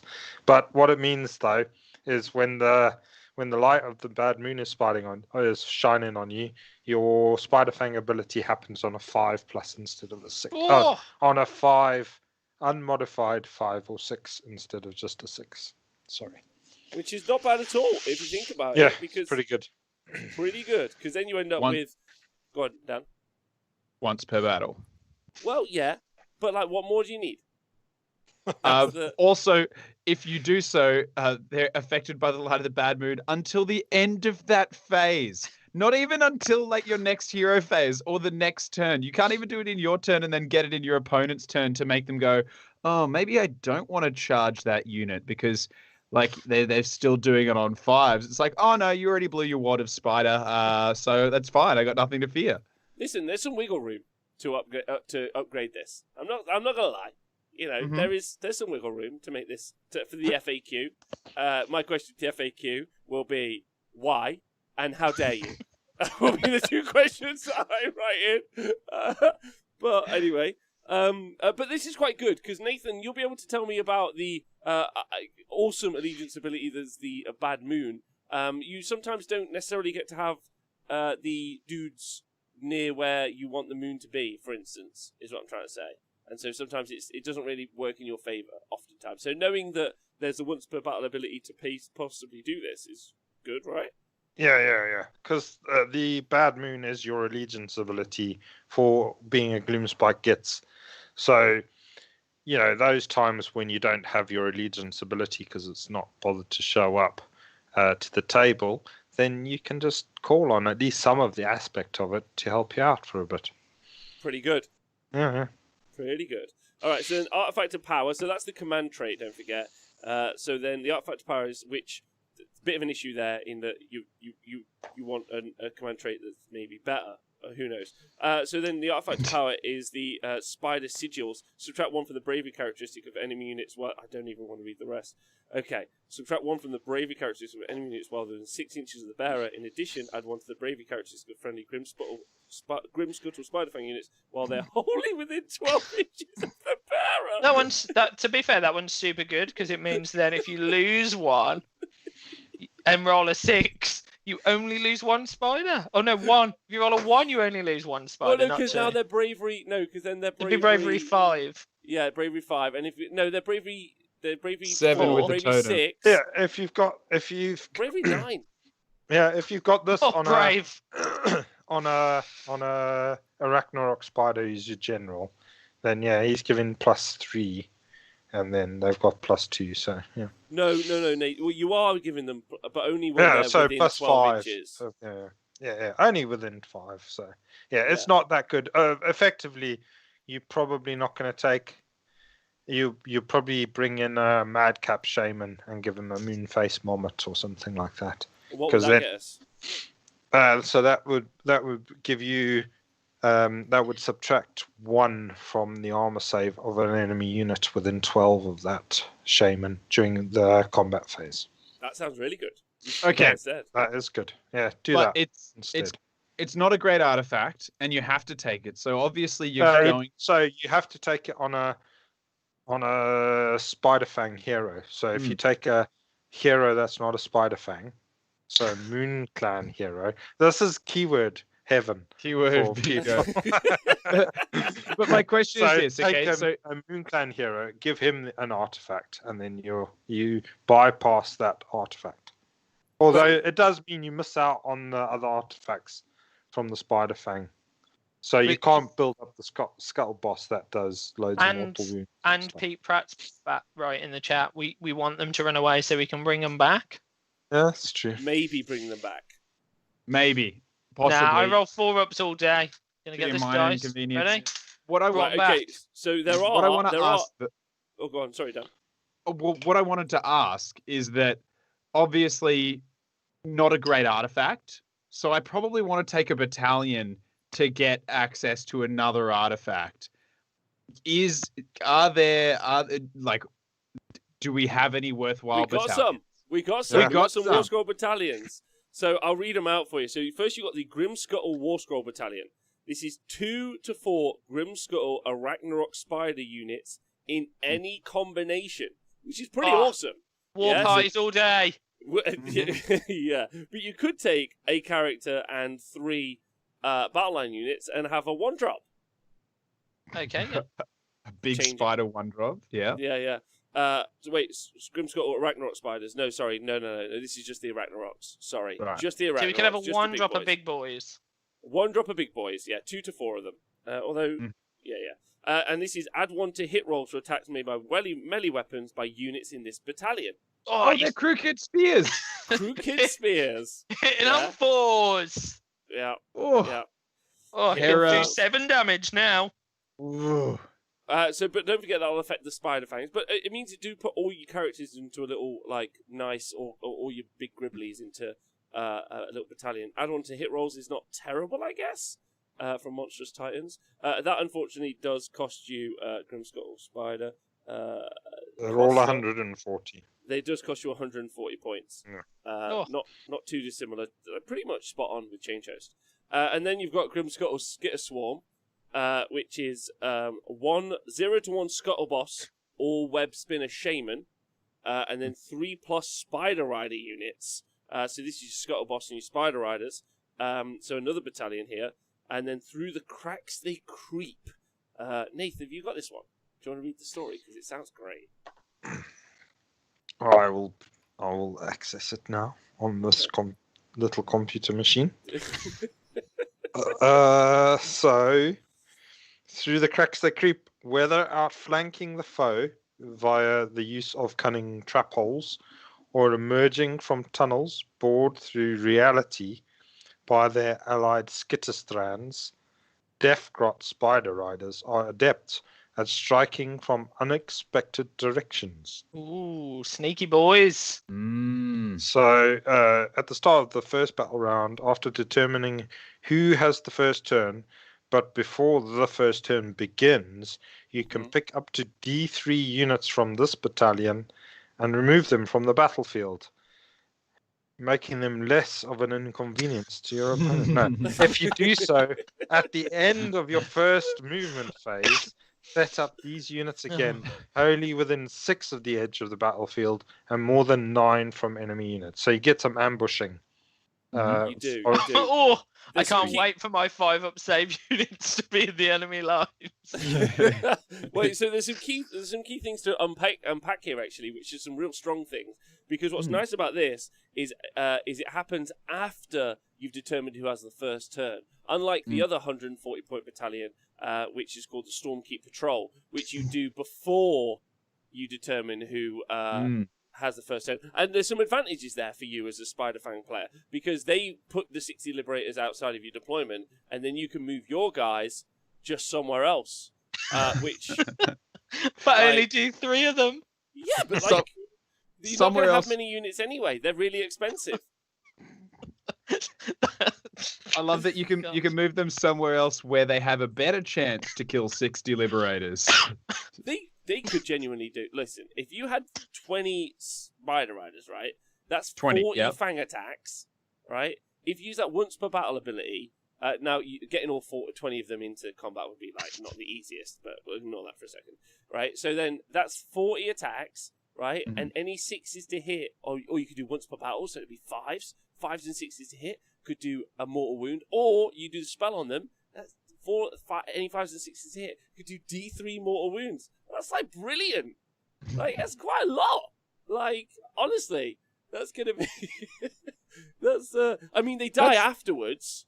That is more than minorly inconveniencing someone. That's miffing them. They're gonna be right miffed. In that specific situation, that would be brilliant. That's 400 points to make that happen. But like that's also character and a spell. But like there's a lot that's to unpack there. 40 skin kill them, but like ignore that.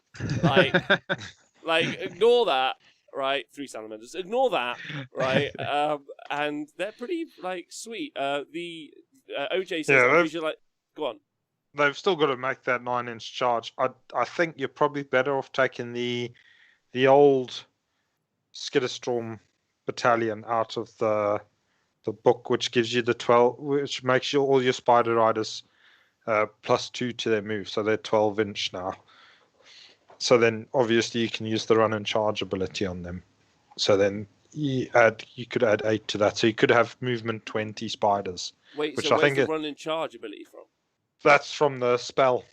The that spell that I told you about. The what was it called again? The oops, I'll tell you right now because I've got it to hand. The Scuttling Terrors spell. Okay. Yeah. Okay, so the ability to run and charge, like you said, so 20-inch movement range. Threat potential. Wait, is 20 inches move then charge, right? Then charge and shoot. Obviously, you can still shoot as well. Yeah. The I mean, deadly rain of arrows. It's like bringing the old Squid Gobbler back. Yeah. It is like bringing the old Squid Gobbler back. All right, so I think there's one more battalion, but I don't know if I have it. Does anyone else have it? Oh, I think I've got it. Oh, please tell me. Yeah, Grimskull Nest. Yes, the Grimskull Nest. So this is 2 to 3 Skitterstrand Arachnaroks. Come on, Nathan, sell it me. These are the reality skin crawlers. The Skitterstrand Arachnaroks that fight alongside the Grimskull tribes are amongst the most cunning of their kind, constantly skittering through the skin of reality to catch their prey off guard. In your movement phase, instead of making a normal move with these models, you can teleport. Anywhere on the battlefield, more than 9 from enemy units. Yeah. It's pretty strong. Yeah, but 140 points, 2 to 3 Skitterstrands. Again, the old Skitterstrand, in the old book, I think it's also 140 points. You can take a Skitterstrand battalion, which you could also make it a Grimscuttle one. And they can, when they ambush, because the Skitterstrands have got the ambushing thing on their key on their scroll. When they come out of ambush, as long as you set them up, I think within 12 of each other, they get a +1 to charge for each other Skitterstrand that you set up within range. So you could get like +3 to charge on your Skitterstrands, which is also quite good. Yeah, that's really good because then you would end up with like 12 attacks, hitting on 2s, wounding on 3s, rend 1, D3 damage. Like that's like 660 points for that. But like I reckon they could take Alariel. I reckon they could take Alariel. I think that could work. Absolutely. And don't forget they're going to be getting reroll hit rolls against Alariel because she's a wizard. Oh, yeah. She's dead. And you've probably shot her with a flinger first. You got that 6 off. Yeah. You've hit her with a 6. Flinger. You probably have hit her with like at least 80 bow shots from your spider riders as well, which has probably done like 2 to 4 wounds. Come on, give him a chance. I reckon it's at least 3 to 5 wounds. So basically, the Grimscuttle Nest, 140 points, 3 Skitterstrand spiders, 800 points on the nose, or Archeon. That's kind of Oh, your, I'd definitely take the spiders. Take the spiders. They You know what? teleport. Teleports are strong. they deep people strike and they find- teleport. People find spiders unnerving. And maybe this is more about playing the mental game than the actual game. Yeah. Look into his eyes when you're playing him, Mm. and they'll know what eye, and then And they'll freak out and just go home. Yeah. So a massive update for the Spider Fang, taking them from what I would like to describe as just basically unplayable to a small inconvenience, and that is a bonus. Like, I don't know about you guys. I'd obviously like to know Nathan's thoughts. But for me, I couldn't have asked for more, really. I mean, I could, but I didn't, because I didn't even think I'd get this. I thought that they kept, on the initial War Scrolls for the Spider Fang, I obviously thought the Games Workshop set cared so little about them that they genuinely thought about legending them, but they didn't have even a single clue what to do with them. So the fact that they got anything at all, I'm over the moon about. You could still build basically the same army you could before, but now it can ignore spells on a 5+, which is kind of okay. Like, And teleport every turn if you pay 140 points. I'm not doing that. That's terrible. I would never take that ever. It's just awful. Why would I? Because I'm deep striking them already, so I'm going to be where I want them to be. Don't know why I'm teleporting them anywhere else, and their damage is just Poof, poof, poof, poof, poof. Every turn. Just they're like that 100 point Daughters of Cain unit, but more expensive and probably do less damage. Go on then, Nathan. What are your thoughts? Yeah, I think it's just probably a sort of similar thing what they've done with the Trogs and the Squigs. So at least now you've got some allegiance abilities for them, which are slightly different from just the main ones.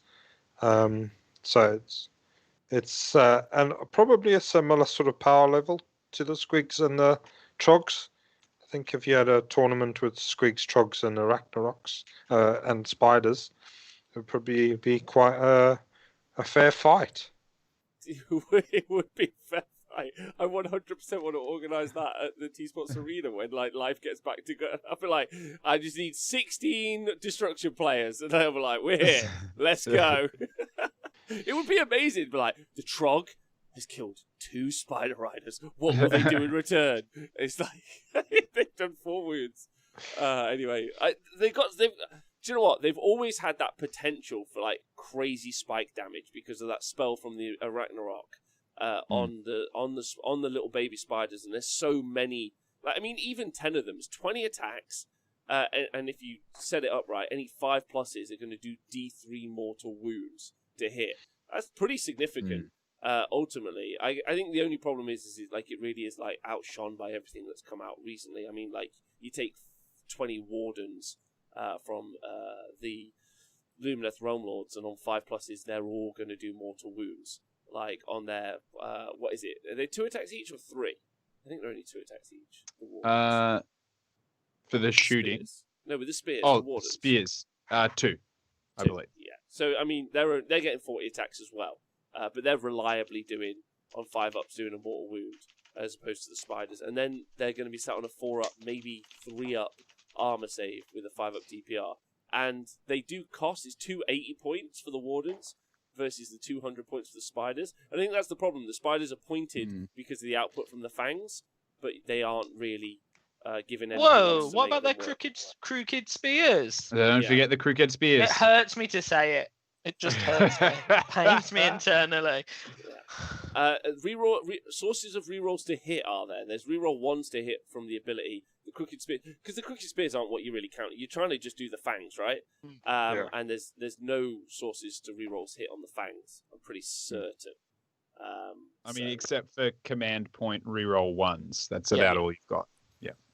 Yeah, and they hit on 4 space, so they're it's very swingy. And minus is to hit mess this army up, mess that kind of.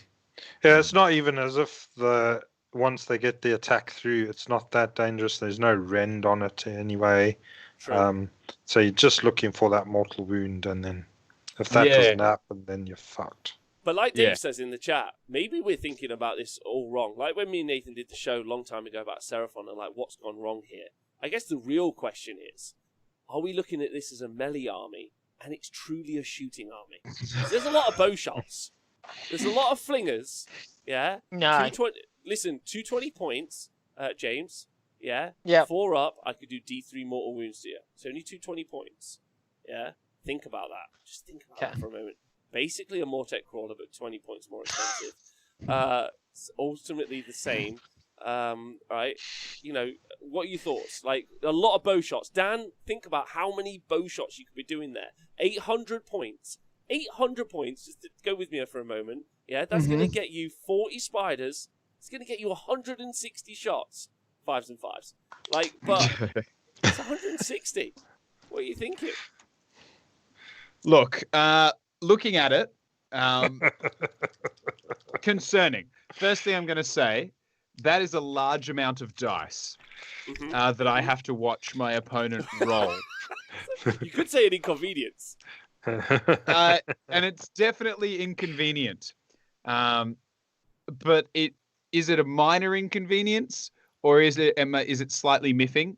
It's a minor inconvenience. Like, I'm not miffed about it because I'm like, sure, pick out your 5s. And it's not like, I don't know. I remember when plague monks with their mess of a war scroll back in the day, where someone would be rolling like 200 dice and picking out 6s and going like, oh, well, these are mortal wounds, or these give me an extra attack, or these are damage 2, or these are rend 1, whatever the hell it was.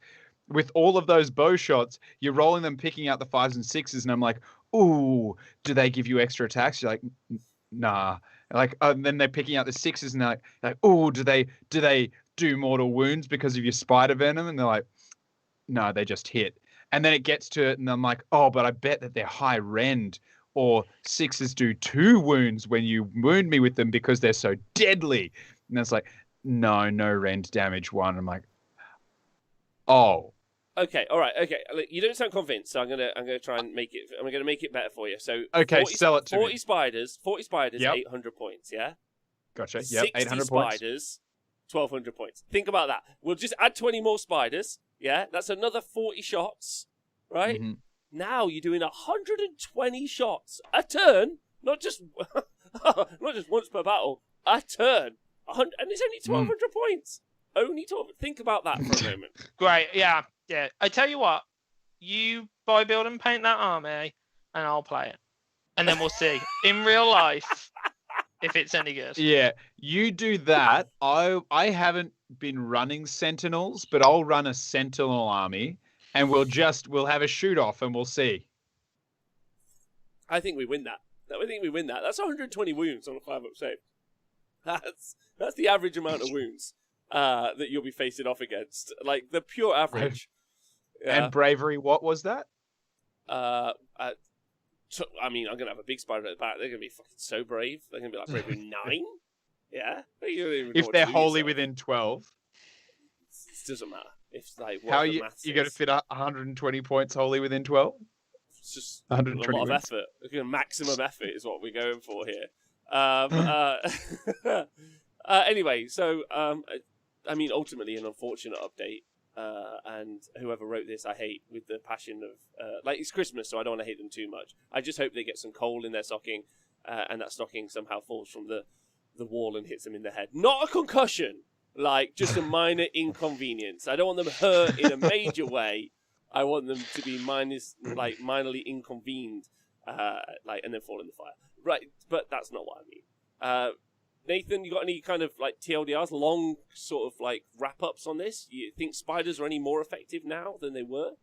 They are more effective than they were, but yeah, they're still going to be a challenging army to get results with. Okay, perfect. James, you thinking about running this army? Only if I build you 60 spiders? No, okay. You can build them. I'll play them. I don't want to play them. They're yours to play. You like them. I'm not going to take that away from you. All right, can we not just talk about this? They're fucking spiders, massive spiders. It should be such a fucking cool army. It should be like it should be so awesome. Only beaten by potentially hippos. Yeah, like you should be like, fuck yes. Like, why are they not like super awesome? Anyway, Dan, you got any thoughts before we wrap up the show? I wanted. Hold on, Dan. Just before you do, because I do want to hear your point. I would like you to comment on this. Big shout out to Tank Roberts in the chat. Love you loads. Who messaged me yesterday or the day before. He's like, Rob, I've done it. I've gone all in. I bought all the fucking spiders. This week, for Christmas, before you make your comment, Dan, now talk to Tank. Just you, Dan, to Tank about his brand new army he just bought. What are your thoughts? I think that what you have there, an army of all spiders, is a really fun army to build and paint. And I very much, I think it's a great army to have fun, and you will have the most unique army at every tournament you go to. I will buy you a keg the first 2-dayer with more than, let's say more than 30 people at that you podium. Not a 6-pack, not a beer, a keg. But I genuinely, like, I know that we have been joking and being like they're a minor inconvenience and all of that jazz, which they are. They're not a top tier competitive army, but there is a reason for me that, like, when I was first looking at them, that I wrote lists and I was like, should I do it? Like, they're a really amazing, for me, and like a really unique aesthetic, and I really dig on that. So I can absolutely see why someone would want to go into there. If you are going in there expecting to be receiving the gold, silver, or bronze, probably unlikely. However, again, mate, Tank, the challenge is out there. I don't know where you are in the world. I don't know how I'll make it happen. But you podium at a 2-dayer with 30 or more people with your Spider Rider army, and you got a keg from me. And if you don't drink, you can just throw that keg at other people and be a minor inconvenience. On a 4+. All right. Well, that's been fun. I've really enjoyed that. Ultimately, what's really fun about it is, I mean, we could have not done it, but that would have been fine. James, to take out the show, I think, I'm not sure if this is right, I think we have an update to our lovemaking, reading in the mortal realms. Is that correct? We do? Yeah. Mm-hmm. So first I'd like to apologise to our writer. Oh no, his name's gone. Cold Shoulder. Because I missed this and I didn't realise he'd been writing them. So if he's listening, if you want to just add me on Twitter, Instagram, something, Power106, you can just send me them and I'll read them every week. Because I missed this. So we could have had one last week, but we didn't. Secondly, I'm not sure on the subject, but we're going to do it anyway. Okay, here we go. Everyone wrap up. Yeah, it's Christmas, don't forget. Yeah, this is the Honest Wargamer. This is James with a story. Hello, and welcome to this week's instalment of the Mating Realms, the show that brings you the mating rituals of all manners of creatures from all over the mortal realms. In this week's instalment, we finally have what we promised you. That's right, the mating rituals of the Khorne Khorgorath. No. So without further ado, what makes this more disturbing is that then I had the sound of Nathan shaking a paint pot in the background. I just wanted to make that clear for people who might be listening back to this, like as a podcast or something. That sound you're hearing is a paint pot being shaken and nothing else. It's not what anyone can see Dan doing on stream, but carry on. So without further ado, we here at the Mating Realms bring you this long-awaited and much-anticipated segment. This is the mating ritual of the Khorne Khorgorath. First things first, our team had to search far and wide for a portal into the realm of chaos, but luckily one such path was discovered censored by the Holy Order of Sigmar. The team, for many days, travelled as quickly and stealthily as possible through the nightmarish realm of blood and skulls, till they came across what they were searching for. It is said that Khorgoraths are predatory beasts, transformed by Khorne into these terrifying beasts of bloodshed with a hunger for skulls. We have no evidence to contradict this theory, but like many predictors, their mating rituals are just as brutal as they are beautiful. The ritual our team observed took place in a grand pool of blood. The two monstrous forms of muscled flesh noticing one another from across said pool. Oh, is that the end? No, Oh, sorry. I was just giving a little pause for Dramatic excitement. pause. Dramatic. So sorry. Yeah.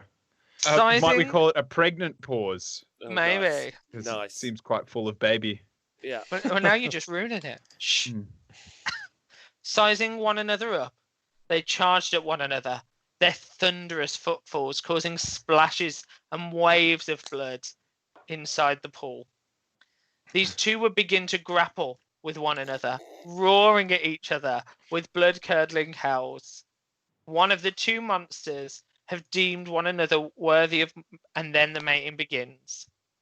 Living up to their reputation of being living Batarams, one Korgorath inserts its, this will be censored by the Holy Order of Sigmar, into its partners, censored by the Holy Order of Sigmar.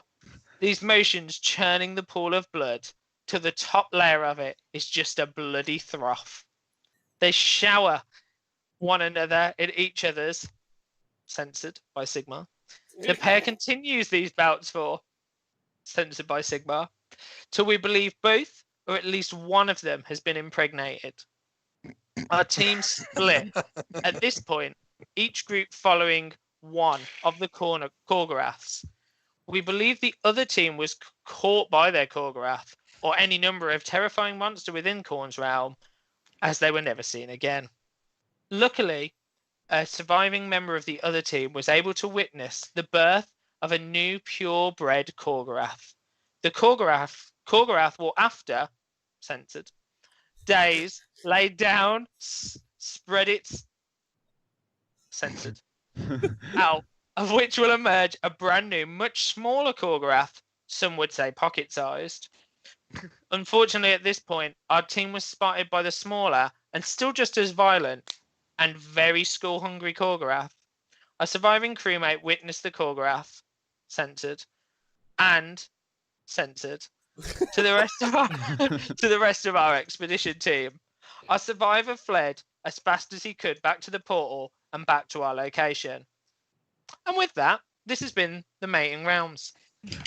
This will be our only broadcast of this segment, as all researcher and the aforementioned survivor have been taken into the custody and glorious of our much loved, beloved Holy Order of Sigmar. Please tune in next week. We're here at the Mating Realms. We will have more to tell you. Perfect. Well done. Well done. Congratulations. I'd like to point out that I'm glad that me and Sigmar agree, and he obviously censored out all the boring corn stuff. Oh dear, that was dark. Not enough details. They could have been playing tennis, is what we've heard. Nathan, you've been everyone's saying you've got an impressive paint pot, and Wraith UK does not know what he's tuned in for, which I don't agree with him anymore about that. He's, well, one of my favourite things about 2020. Okay, well, listen, it's been a pleasure. Next week is the Honest Wargamers Monday, Age of Sigmar Monday Christmas show. That's right. We have got a Christmas show planned for you. Or do we? We're not sure. But tune in next week to find out if we do. Dan, before you go back into Cyber City, or whatever the fuck it's called, you got any plans for Warhammer this week, or no? Yeah, I'd like to keep knocking on with my my lovely Gutbuster Moor tribe. I'm also waiting on a couple of boxes of Shadow Warriors so I can finish converting up some more undead elves. Very nice, very nice, very nice. Nathan, what about you? I'm going to drink a few more bottles of Hobgoblin stuff. Please sponsor Nathan Prescott. I have tweeted them. Oh, good. Perfect. And I will probably paint some more zombies. And once I've run out of zombies, I'll go back to painting the remains of my little Vanguard, whatever they are. Those little Stormcast fellas with the bows and arrows. Them lads. And Them then I've got a few dwarves to paint. Okay. Mm. Nathan, I know it's a quick one, just very quickly. A lot of people want to get your thoughts on the new disgusting resilience rule for the Plague Marines. There's been some hot questions asked recently. You got any thoughts on that? No. Let me just clip that for one viewer. James. There's someone who only wants Nathan's takes on the new 40k stuff all the time, and it just makes me laugh. James, got any Warhammer plans this week? What are your thoughts? I don't know, actually. I probably need to get back to painting. I've taken a week off and basically just played Cyberpunk, so maybe I'll paint some more rats. That should be my plan, I think. Well, you have been furiously painting. We haven't talked about this on the show, but you have been furiously printing. Yes. Terrain for the T-Sports Arena, right? Which has been a fun little adventure for us. Yeah, I've been working on a 23 hour and 46-minute clock for the last 4 days. So I'm excited to get that stuff on the tabletop and paint up, so that'll be fun. Okay, all right. Well, I'm just going to carry on all week. I'm very excited. All week, Friday, I'll be doing a list review show about 2 events that are happening this weekend. One is happening over in Australia. One is happening online. Little Christmas stuff, so that's going to be fun. So if you enjoyed Age of Sigmar, please do that. My only hobby this week is sending Git pics to Rob. Again, please. Mate, yeah, actually, I think everyone should probably do that, right? Yeah. Better than Liberator pics to Dan. No, yeah, and also please stop photoshopping me into pictures with a better ass. I don't enjoy that either. Tag me in those. Right, okay. Well, listen, Twitch chat, it's been a pleasure talking to you. Listen, James, Dan, Nathan, this year has been amazing being able to talk to you on the Monday show. So thank you very much. We're going to be obviously building up to our end of the year show as well. So Christmas show, end of the year show, that'll be coming soon. But I just want to say thanks to everyone in the chat. Posey Warrior, big love to you. OJ, Tomb King Tristan, Big Goldfish, can't wait to see you on Saturday. Retasanti, you guys are all great. Look after yourselves. Thanks to everyone else who gave a Patreon. And thank you to everyone on the podcast who stays hydrated. Look after yourselves. Any shout-outs before we go, Dan? Just going to throw a shout out to Chump Hammer. Thanks for a rad game. Even though you kicked my absolute tail in with some new Marathi book goodness, it was fun. It was fun. So thank you, Chump, for the wonderful TTS dick kicking. Nathan, any shout-outs? I'll shout out Jacob Berry for playing chess with me all the while and kicking my head in with those little fucking porn things. James, any shout-outs for you? Big shout-out. I'll give my shout-out this week to you for somehow managing to do a lunchtime show every day for a very long time. 269 days. That's right, 269s. If there's anything better than that, it'll be 369s. Everyone have a nice evening. Look after yourselves. See you soon. Fuck you, buddies.